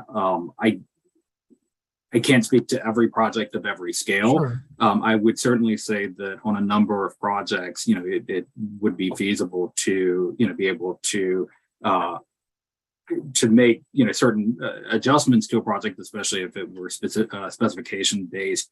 The one caveat I would say is I think from my standpoint as sort of a best practice, I would look at the strategy employed with the rollout of other regulations that have been made, for instance, requirements for a DC Green Code, the requirements for stormwater management, and really the rollout of any codes, because generally we have a good sense of you know, the fact that these codes are being reviewed or will be codified or adopted by the local jurisdictions, whichever one we happen to be working with, in this case DC, with enough time to implement those strategies into a project, whether it's ongoing or not. So I think there's probably reference points that we could look at with this bill to say, you know, and I think the relevance of the stormwater management bill is probably a good one, because that similarly affects,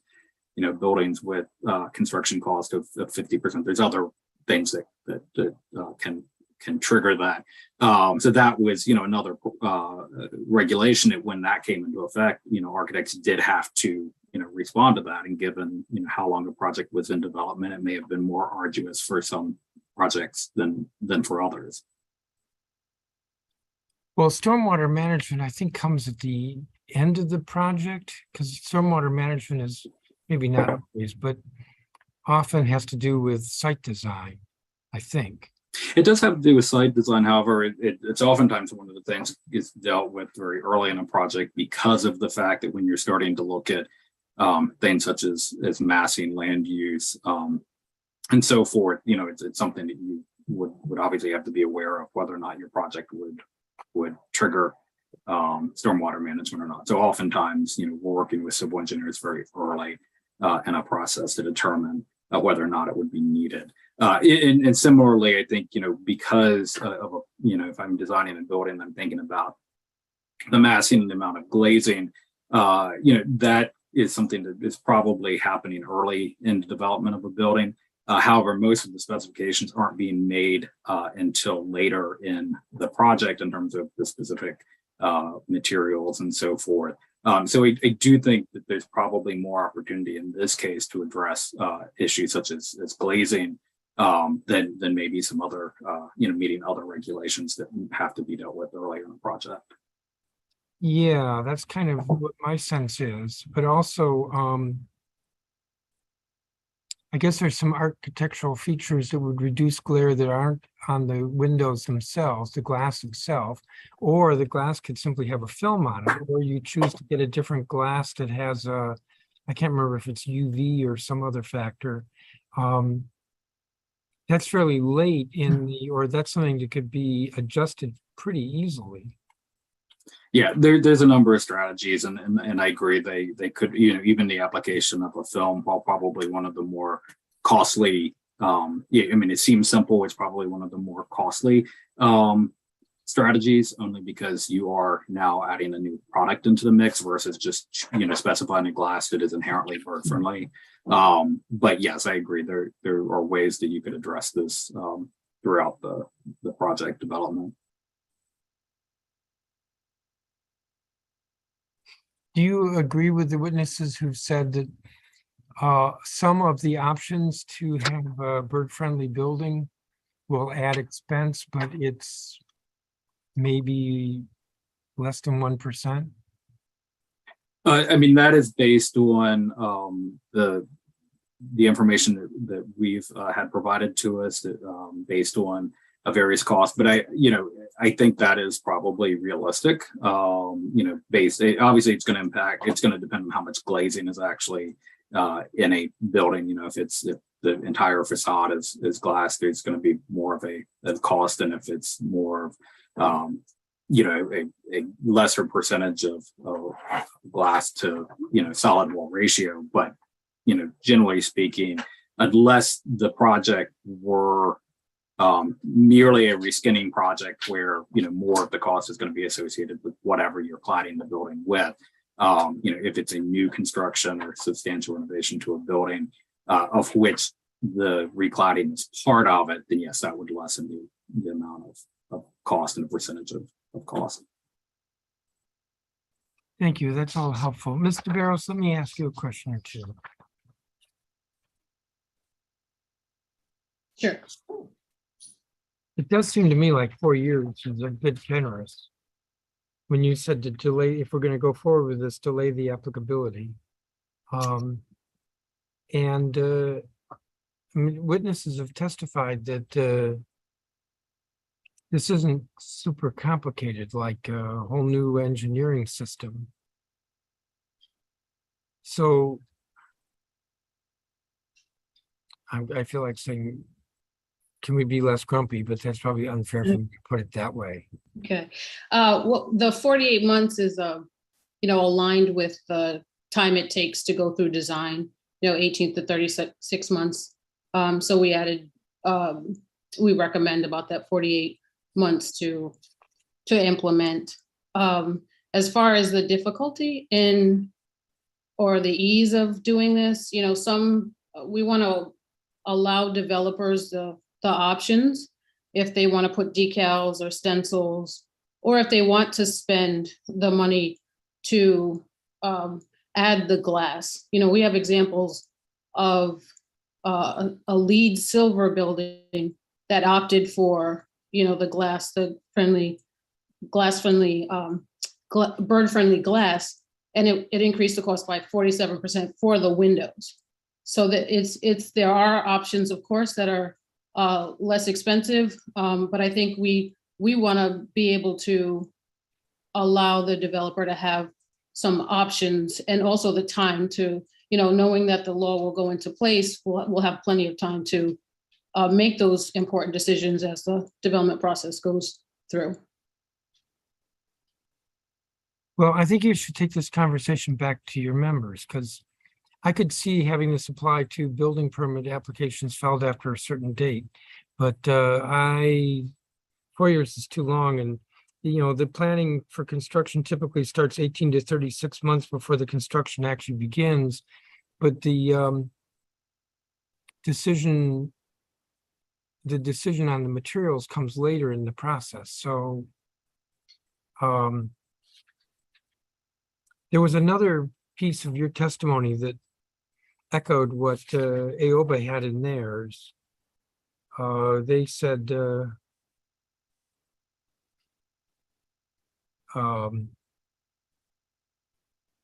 in the introduction of the legislation, it was stated that over a period of 12 years, there were around 4,000 incidents in which migratory birds crashed into buildings. Additionally, it highlighted that almost all of these incidents took place in one section of the city. Yet the legislation doesn't appear to take this into consideration, instead mandates these new building standards over the entire district.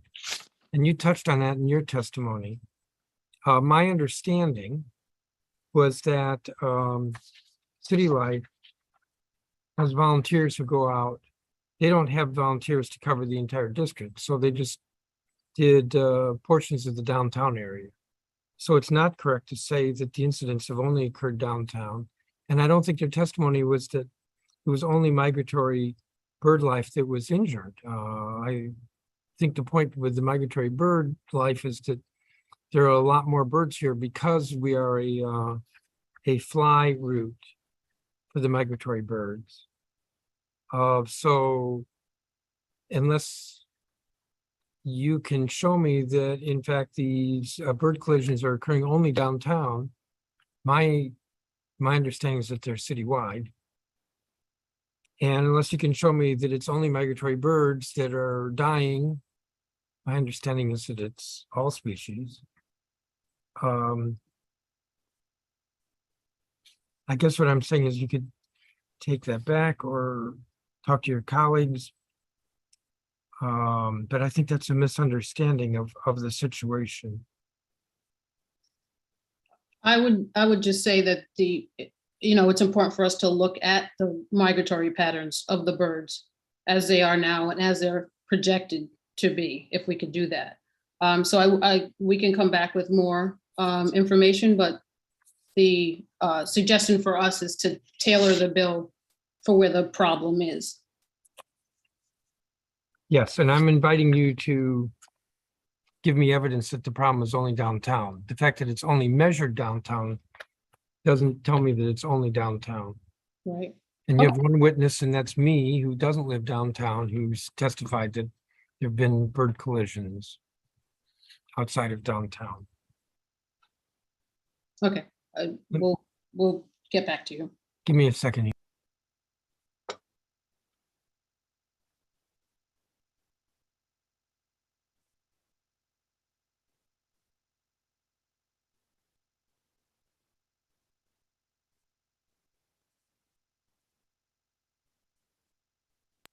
I don't have any other questions for you, but don't go anywhere. Councilmember Che may be back. I think there was a committee markup and she may have questions.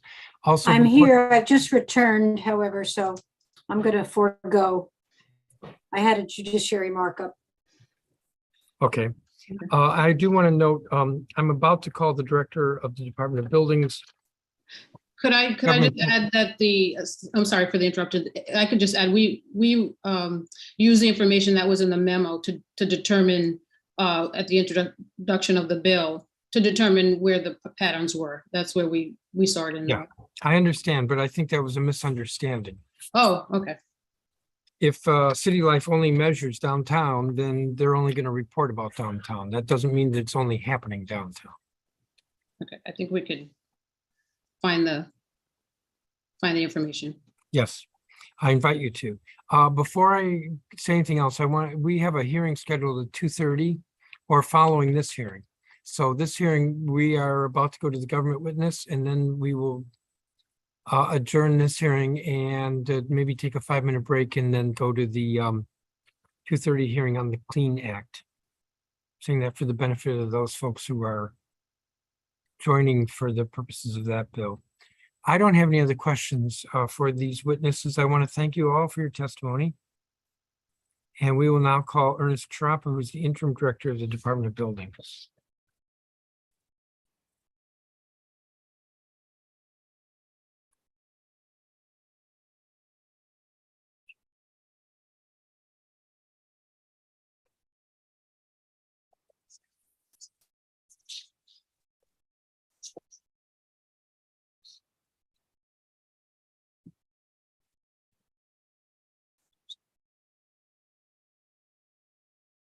When you're ready.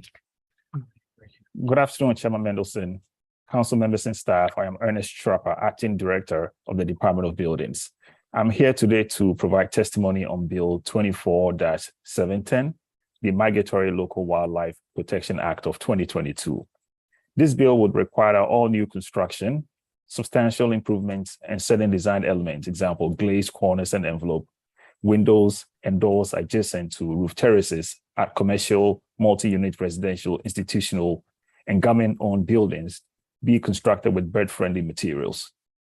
This bill would also establish a new bird-friendly buildings fund to be administered by the mayor, which is intended to provide income contingent subsidies to assist property owners with the cost of complying with the bill's requirements, including for retrofits or buildings undergoing substantial renovation.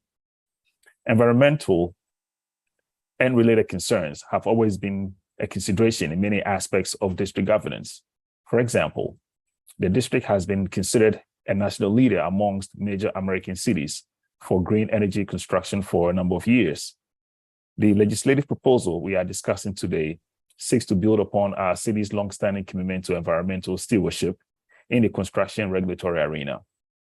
The bill's co-introducers have raised some valid points about the safety of migratory wildlife and how it can be impacted by the construction materials which are utilized in new or refurbished buildings. I recognize and appreciate the council's intention in introducing this bill.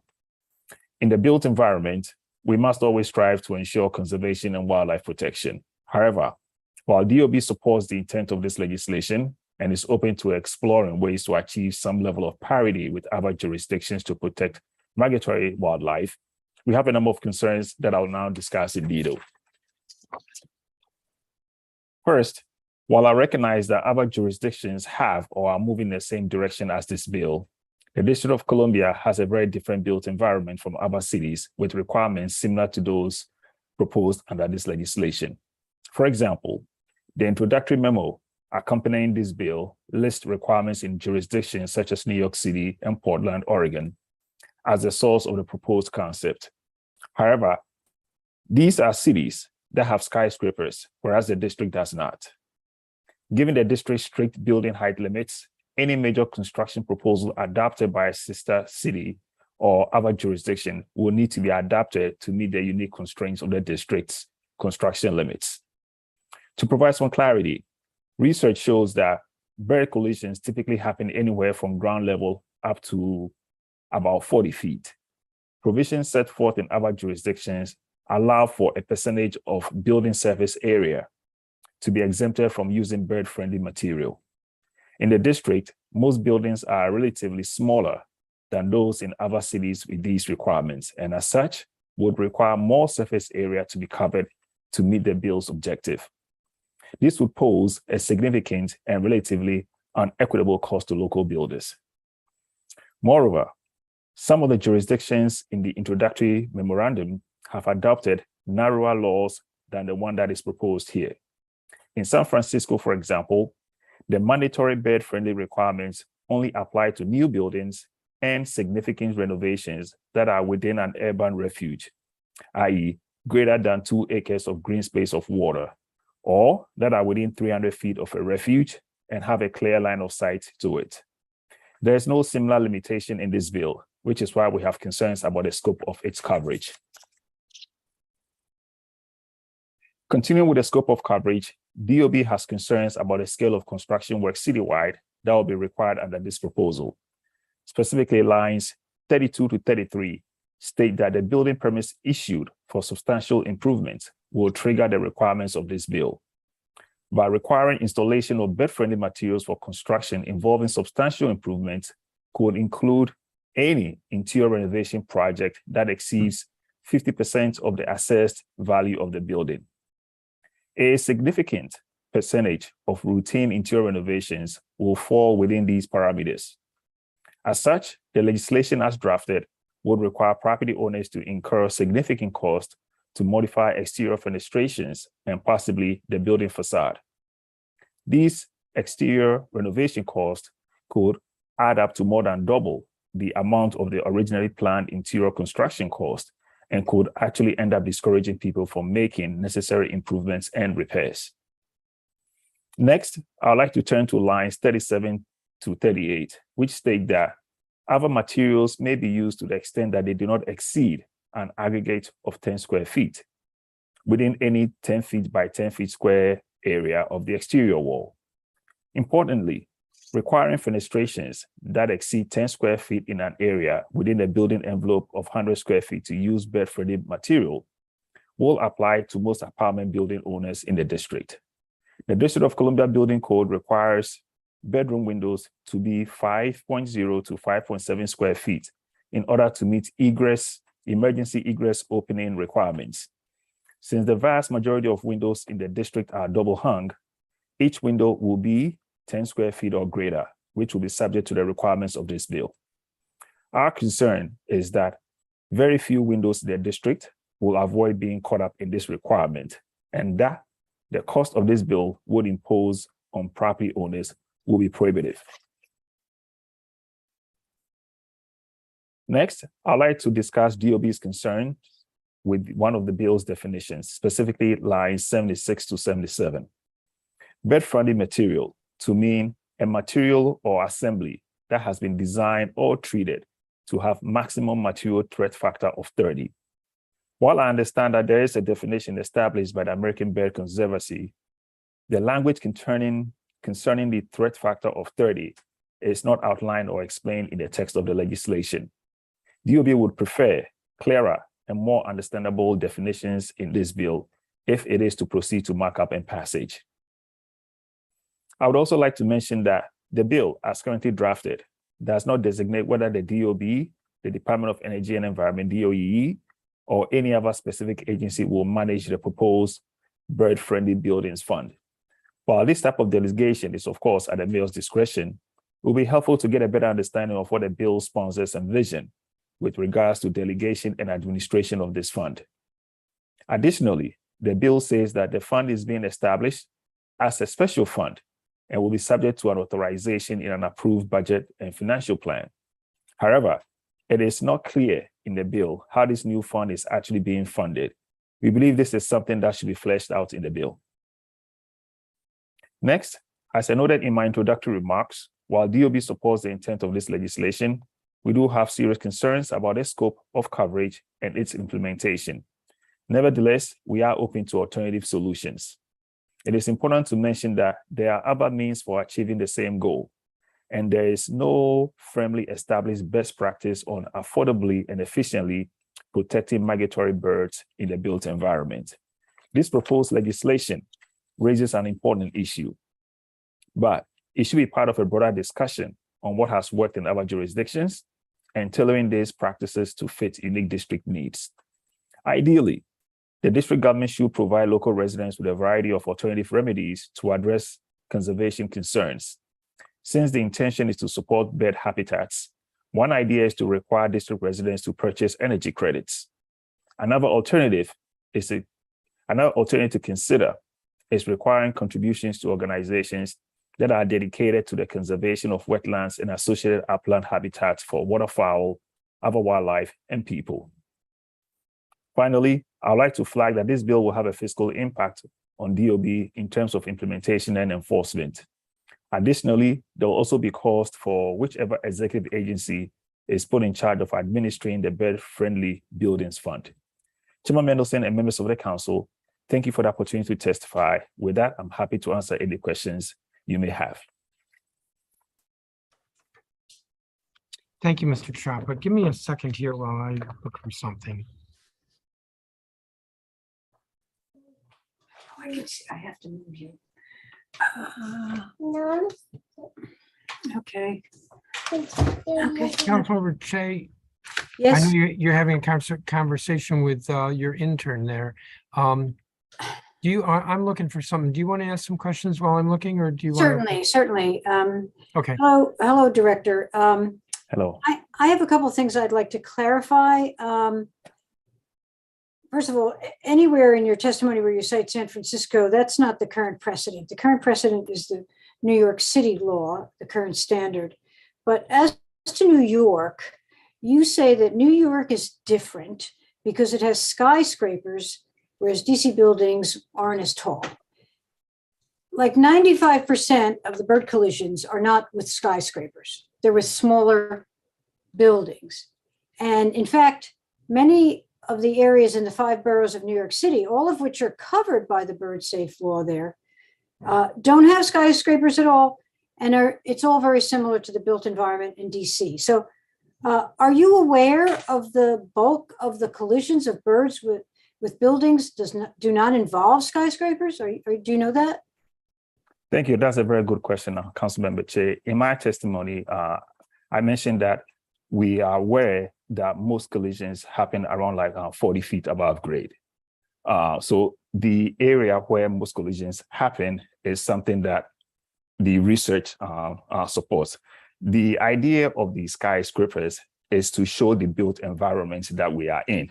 We are not suggesting that bird collisions happen at like 200 feet or like 150 feet. That's not the but idea that's behind. The predicate or the main predicate for your saying that we're not like New York City, and so we shouldn't use that as maybe as a model, which I think it's perfect because the law there does apply in all 5 boroughs because the size of the buildings is of a size that involves predominantly the collisions with birds. So I'm just going to leave that there because I think your point is off the mark. And I want to talk about, the law applying to new construction and substantial improvements more than 50% of the value of the building. Most renovations meet the substantial improvement test will include window replacements anyway. However, it's a point to note that if an interior renovation is very extensive, but doesn't involve replacing windows, the bill could exempt that from the bird safe glass requirement. So I just want to put that out there. And doesn't your testimony also refer to apartment buildings with double hung windows? Do you make reference to that? Yes, okay. These are generally smaller or older buildings that would not be subject to the bill or could meet the requirements with a simple window screen. Most residential buildings, new ones, use larger window openings and significantly more glass. So we need to have that pointed out. You also suggest that the cost of bird safe options could be, and I think you used the word prohibitive. It turns out, in fact, that there are numerous bird safe options available and the cost is very small. From zero, where architectural features are part of the design, to bird safe glass costing from 0.1%. Now, 0.1% to 0.5% of the total cost of the project. I wouldn't characterize that as prohibitive. And then you take issue with the definition of bird-friendly material. The bill uses the standard of threat factor which is widely accepted in the glass industry and in LEED certification and well understood in the building industry. And the bill provides 6 months after passage for the issuance of explanatory material as needed, a practice that's followed in New York. So that needs to be corrected too. And then finally, another aspect of your testimony that actually I have to characterize as bizarre, all right, bizarre. You say, oh no, you could do other things. You could have energy credits, you could conserve wetlands, you could do, those things have nothing to do with the carnage of birds crashing into buildings. Energy credits, I don't know if you're really serious about that, but that's not an equivalency on whatever planet somebody might be sitting on. It's just not. And so I think, that part of your testimony is not even worthy of consideration. So I guess that's not a question, Mr. Chairman, but I think it's given you enough time to find whatever you were looking for. Thank you. I did find what I was looking for, but Mr. Trumpa, do you want to respond? Absolutely. Thank you, Chairman, and Councilmember Che. Thank you for your comments. I do recognize that the conservation and the bill and the intent behind it is very important to you, and it's also very important to me as well. There are a few things that I also believe you've not captured the intent or described it accurately as it is in my testimony. When it comes to cost, most of the information that we've received is being based off advocates. We also did market research leading up to this testimony to just get a sense of how it would impact potential property owners. So for example, when it comes to the application of film or reflective material on glass, one firm quoted $30 per square foot.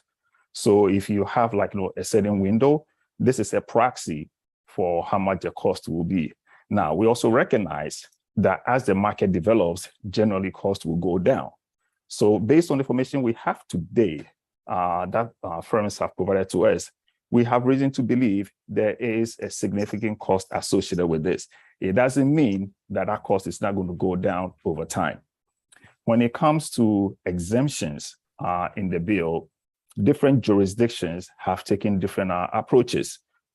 We talked about San Francisco, where bird-friendly requirements only apply to new buildings and significant renovations that are within a certain feet of an urban refuge. There is merit to considering these ideas rather than basing our approach on simply what New York has done.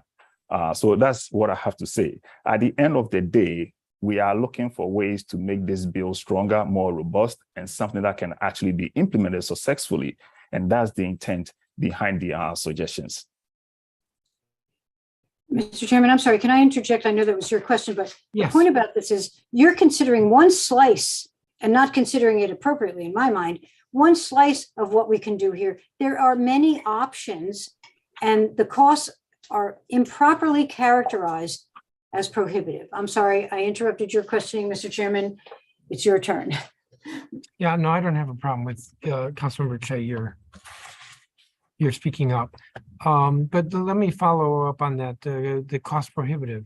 So of the witnesses we had 3 witnesses who are practicing architects. And each of them testified that while there may, I think they said may be additional costs, that it wasn't significant. That it was a percentage of 1%. Do you disagree with that, Mr. Trumpa?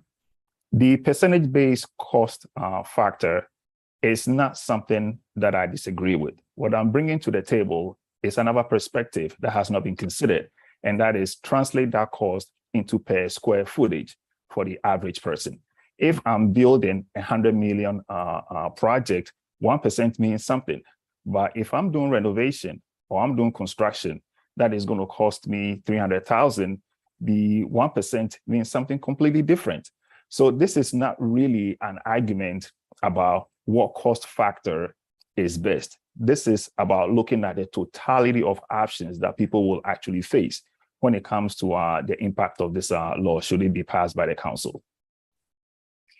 Well, $100 million building. Now, remember, we're talking about the building, not the project, because the project is more than just the building. Right? The building is, the project is the soft costs, the hard costs. The building, the project is the landscaping. The project is the permitting fees and the lawyers. I guess that's the soft costs. If we're talking about glass, the glass is a component of the project and it's only the building itself. And so $100 million project, it probably, in terms of the building, is not 100 million. And in terms of the glass is also probably not 100 million.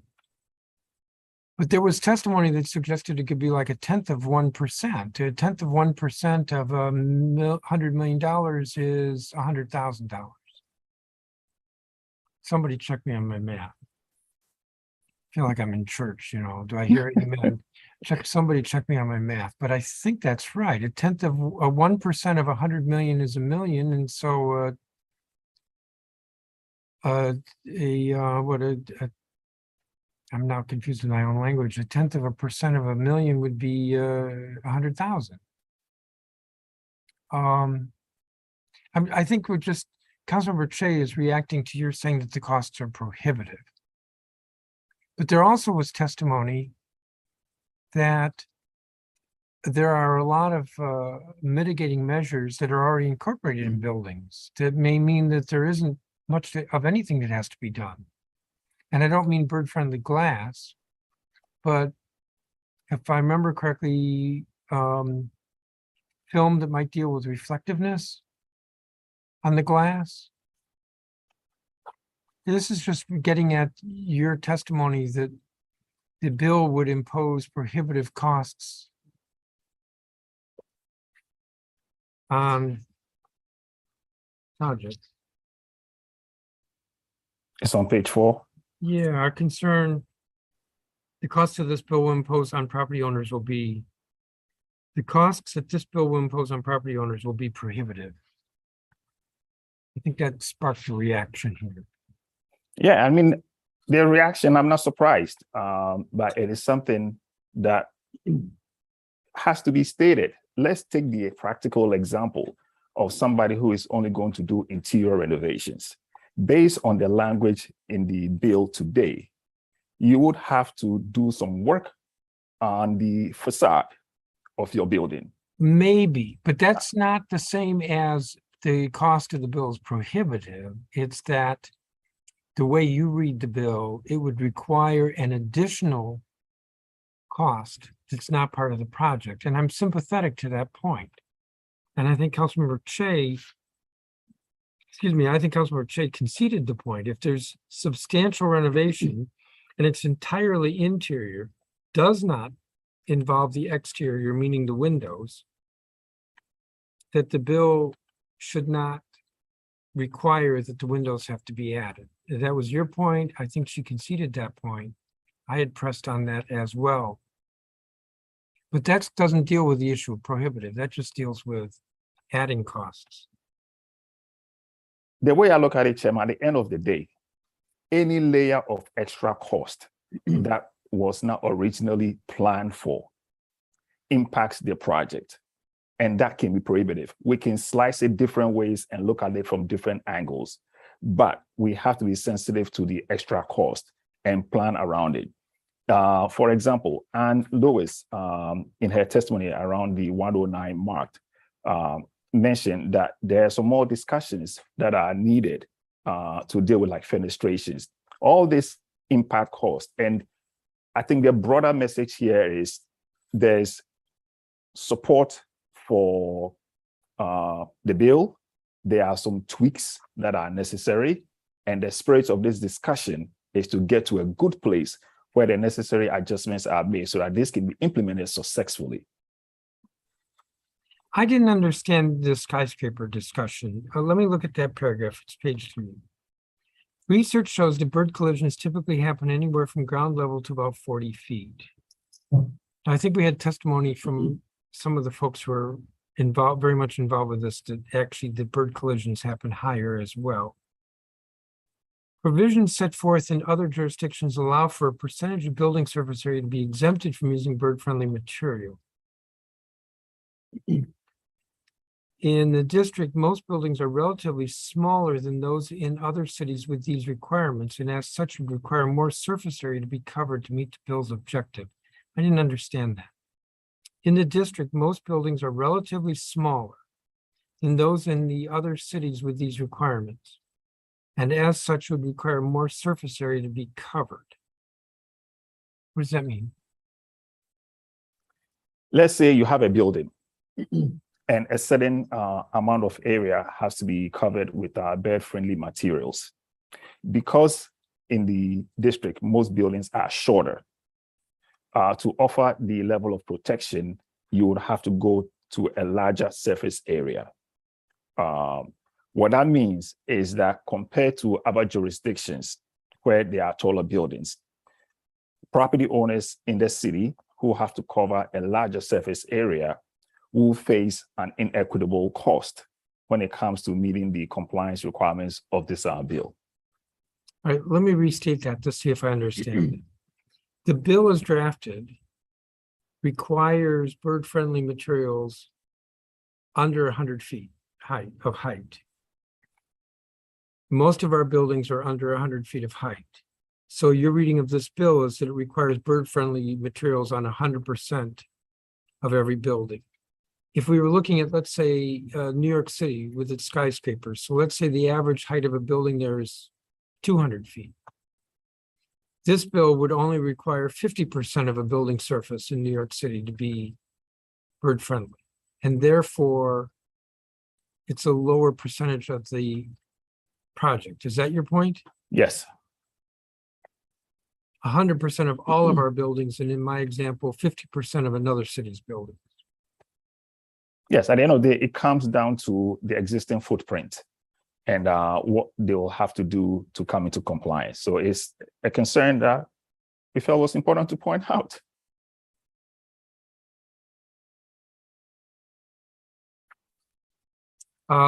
You made a point as to cost.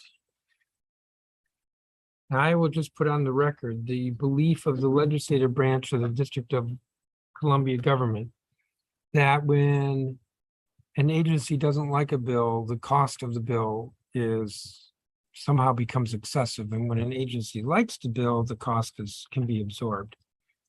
So you said that this bill will have a cost. The testimony I was looking for was from Ann Lewis at the beginning of the hearing. She said this law will be easy to administer for both the building industry and our new Department of Buildings. Its requirements are straightforward and well within these professionals' normal range of duties and expertise. After passing its bird safe law in 2020, New York City found it did not need to add any staff to its regulatory agencies, and our law is similar. Why do you disagree with that? That's comparing apples to oranges, number one. More specifically, if this is law, it means there are going to be personal and non-personal services costs associated with it. That's just the fact of the matter. You can't escape that. For one thing, on the plan review side, people will have to spend more time looking for compliance plans. That's number one. Number two, on the inspection side, you have to ensure that the as-built condition reflects what is on the plan. And this is one new thing that they'll have to look at. You'll also have to train employees on how to implement this. You'll have to do outreach, education campaigns on this law. You'd also have to do rulemaking to implement it. And then you'll also have to modify existing systems for permit application, plan reviews, permit issuance. And when you have old systems, it can become very burdensome to make these adjustments. So these are hard costs that the agency implementing this will face. Not to mention administering the grants for income contingent levels for property owners to be able to apply and get money. I just cannot understand how somebody will conclude that there are no costs associated with this. There are real costs associated with it. And that's coming from somebody who implements legislation and somebody who ensures that the legislation as crafted and as adopted is implemented successfully. We have bodies that have to do the work. So someone will have to explain to me why these are not cost. Because you have to do refresher training for your permit reviewers all the time anyway, don't you? Don't you do refresher training for your plan reviewers? Yes, we do. But Okay, to, so for this is example, added to it. to let's say there's a training course we have like a training system. To add new content, you have to develop the content. You have to add it to the existing system. You have to make sure it works and take people through it. There's cost associated, whether you count it in terms of like labor hours or bringing consultants in to talk about how the law was implemented in other cities, things to look for during the plan review. These are all costly items. Maybe it adds a little bit of time to, so I'm trying to think. So for a developer who's building that $100 million building, he's going to have to bring on an additional architect to do this? I think the answer is no, because the architect who understands about, or whoever in the architectural firm, if it's a big project, understands about windows and different types of windows. In fact, this is existing technology, so they already know that.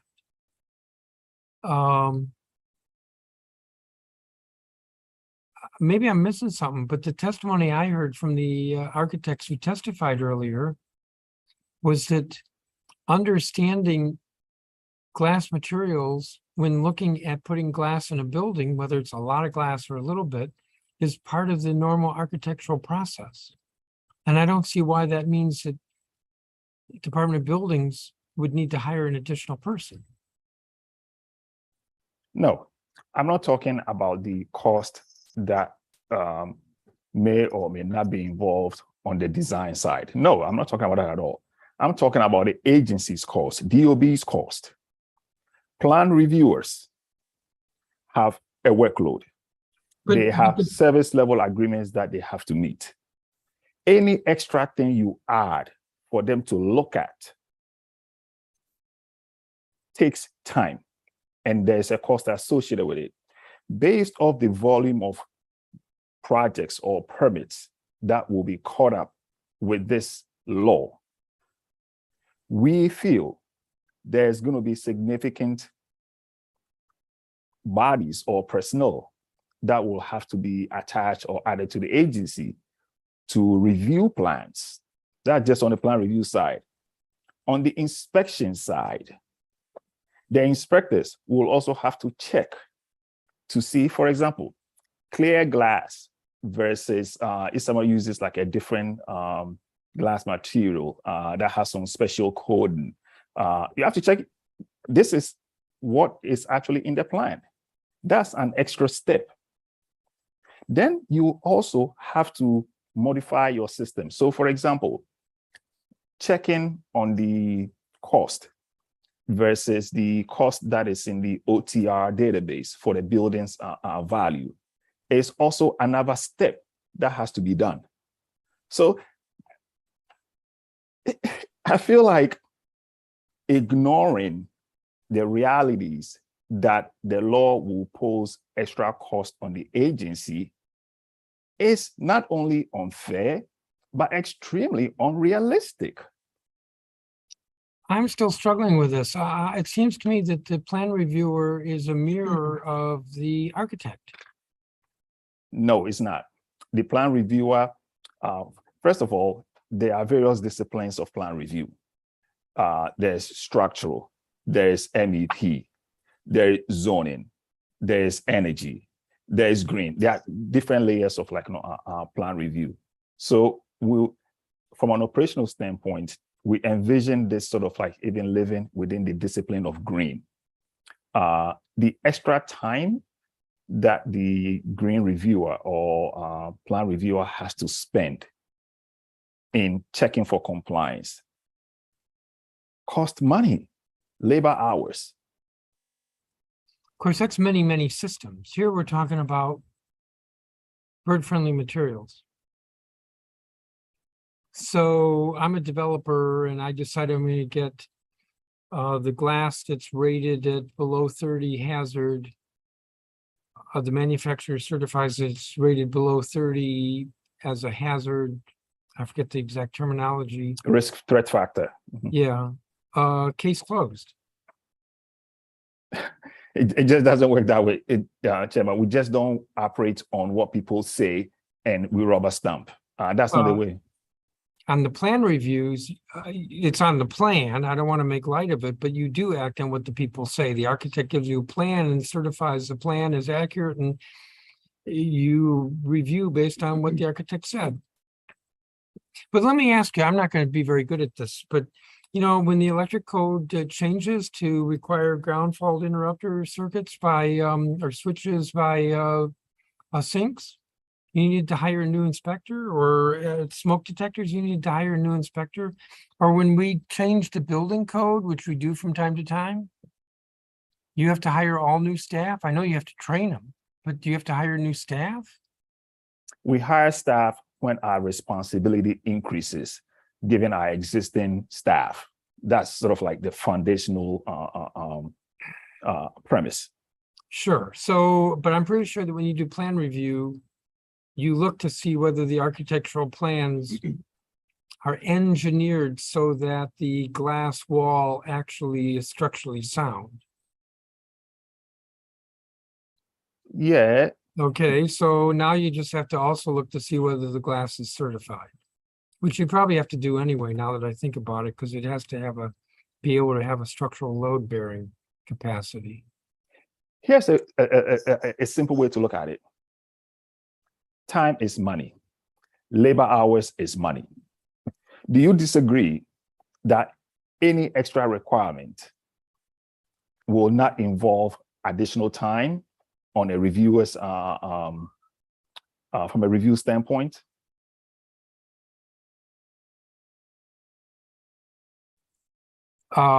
Significant, yes, I disagree. And cumulatively significant, yes, I disagree. The reality is every new thing requires extra time. I deal with my workforce on a daily basis. I know that. That's just one.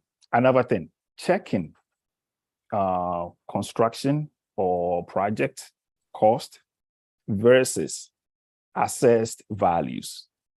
You can do it manually, or you can put in place some automated means of checking that. That also costs time and money. Whether you have to go to OTR's database, put in an address, pull the assessed value, compare that to 50% of the, compare the project's cost to 50% of the building value. That costs time. Yes, the definition of substantial construction is already in the code. That 50% is not new to this bill. It's already in the code. With this bill, the areas that will be covered, the type of projects that will be covered, somebody has to spend time checking for that particular element for projects that are subject to this requirement. Yes, but if it's in the code, that tells me that it's already required for some projects. DOE handles the existing requirements as far as the value and what it triggers. When it comes to DOB, this will be something new that we have to implement systematically because of the volume of projects that will be caught up with this requirement. So, I mean, I feel like I'm building a dead horse. It will be. You're not calling me a dead horse, I hope. Absolutely not, Chairman. No, it's the issue. I mean, at the end of the day, we all support the Conservancy and we feel strongly that it's much needed. What I also feel strongly about is painting the picture or sharing the concerns we have for this to be successful, so that when the concerns are addressed, then there's a true partnership in ensuring that the intent of the legislation is met. We cannot sidestep the fact that this is going to cost us money.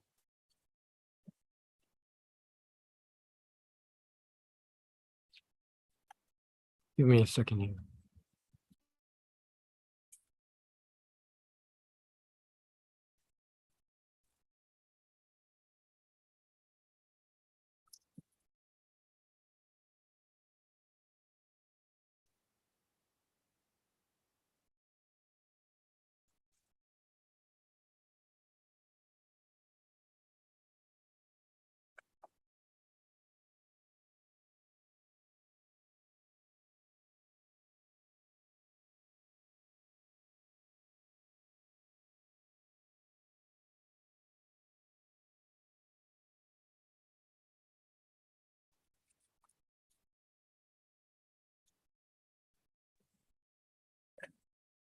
So, Director, if I look like I'm in pain, I'm in pain.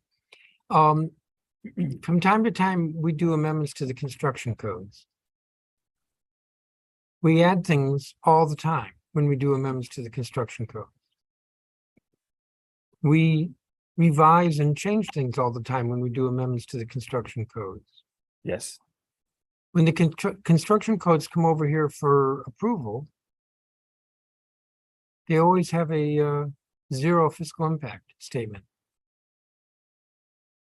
So here, this amendment to the construction code, which sounds to me like fairly routine with the architects on the private sector side, with the architects, is going to have a fiscal impact.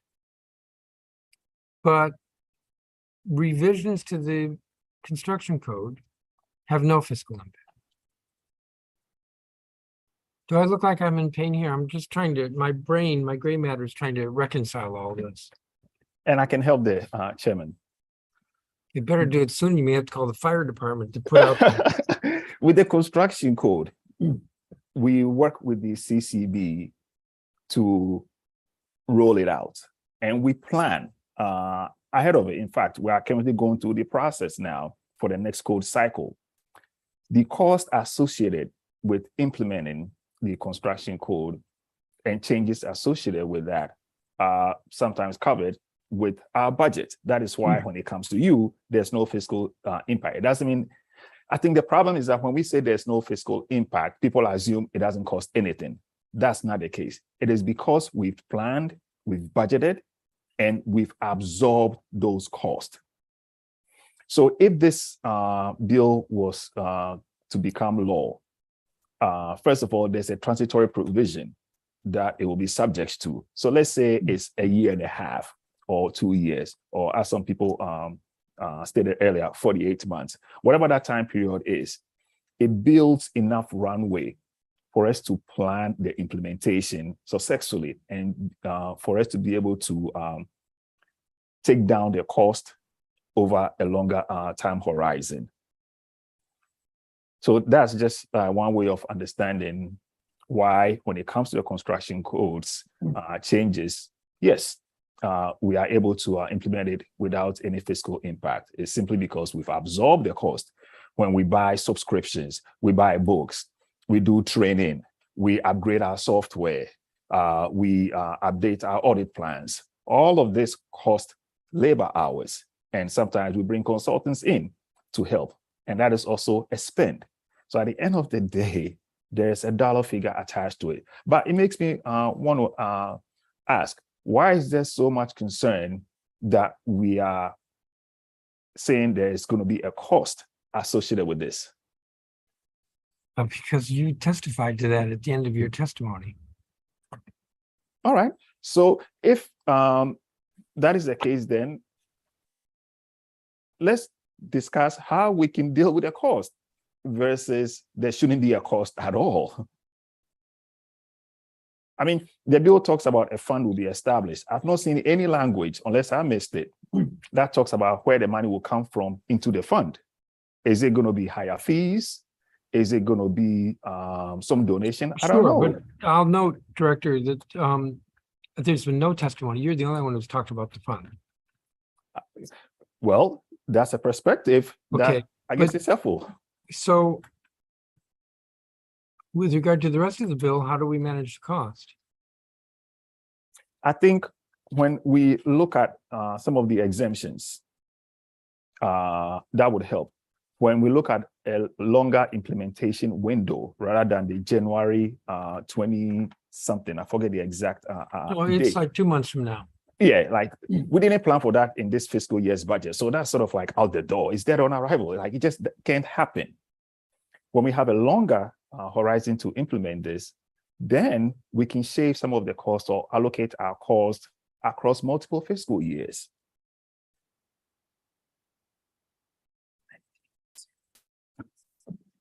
So October 1st would enable you to spread the cost over FY22 and FY23. Oh, October 1st is too soon. Would be to spread the cost over FY23 and FY24. We're in FY23. You mean applicability dates being October 1 of? I'm just asking. Yes, if applicability date allows us to spread cost over 2 fiscal years, yeah, that helps.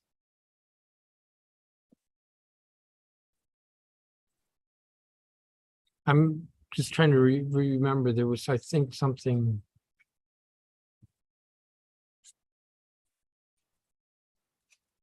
Just a moment.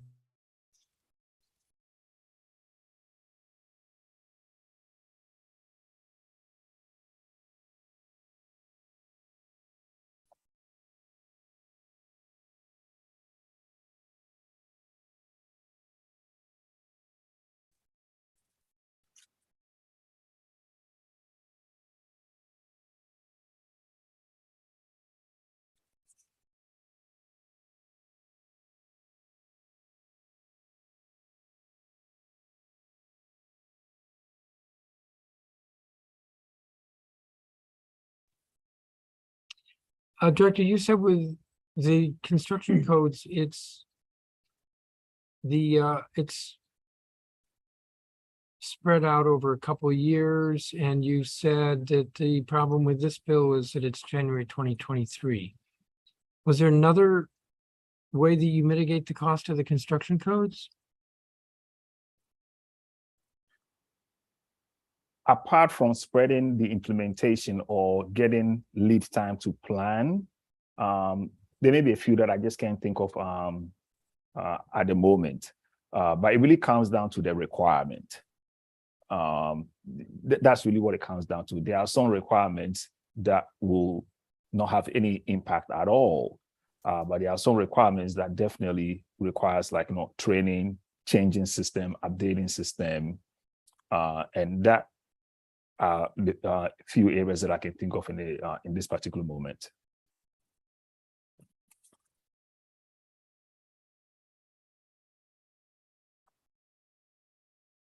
And Chairman, there's another thing also about this bill, and that is currently in the green codes. People can get credit for LEED. Based off, like, bird-friendly materials that is added to the project. I think you can get up to, like, 2 points. So there are alternatives or options to incentivize the adoption of bird-friendly materials. Councilmember Che, I don't know if she's still on, talked about some of the suggestions that I have in the latter part of the testimony about alternative methods. That's just like one example. Another example is encouraging habitats or conservation methods that also help protect, like, our birds. So I don't want to leave it on the record that those ideas don't have merit. It's all part of our approach to making suggestions So at the end of the day, we can continue being a leader in sustainability. Let me double check to see if I have any other questions. Councilmember Che, if you're still here, do you have any other questions?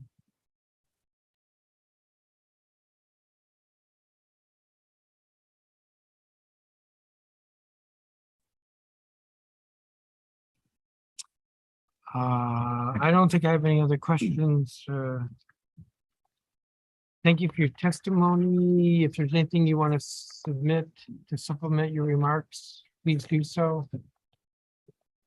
For the benefit of the public, I want to remind them that the record in this matter will close at 5 p.m. on Friday, November 4th. This has been a hearing on Bill 24-710, the Migratory Local Wildlife Protection Act of 2022. After this hearing, I'm going to take about a 5-minute break, which means about 3:40, I will start the next hearing. The time is 3:31 p.m. and this hearing is adjourned. Thank you.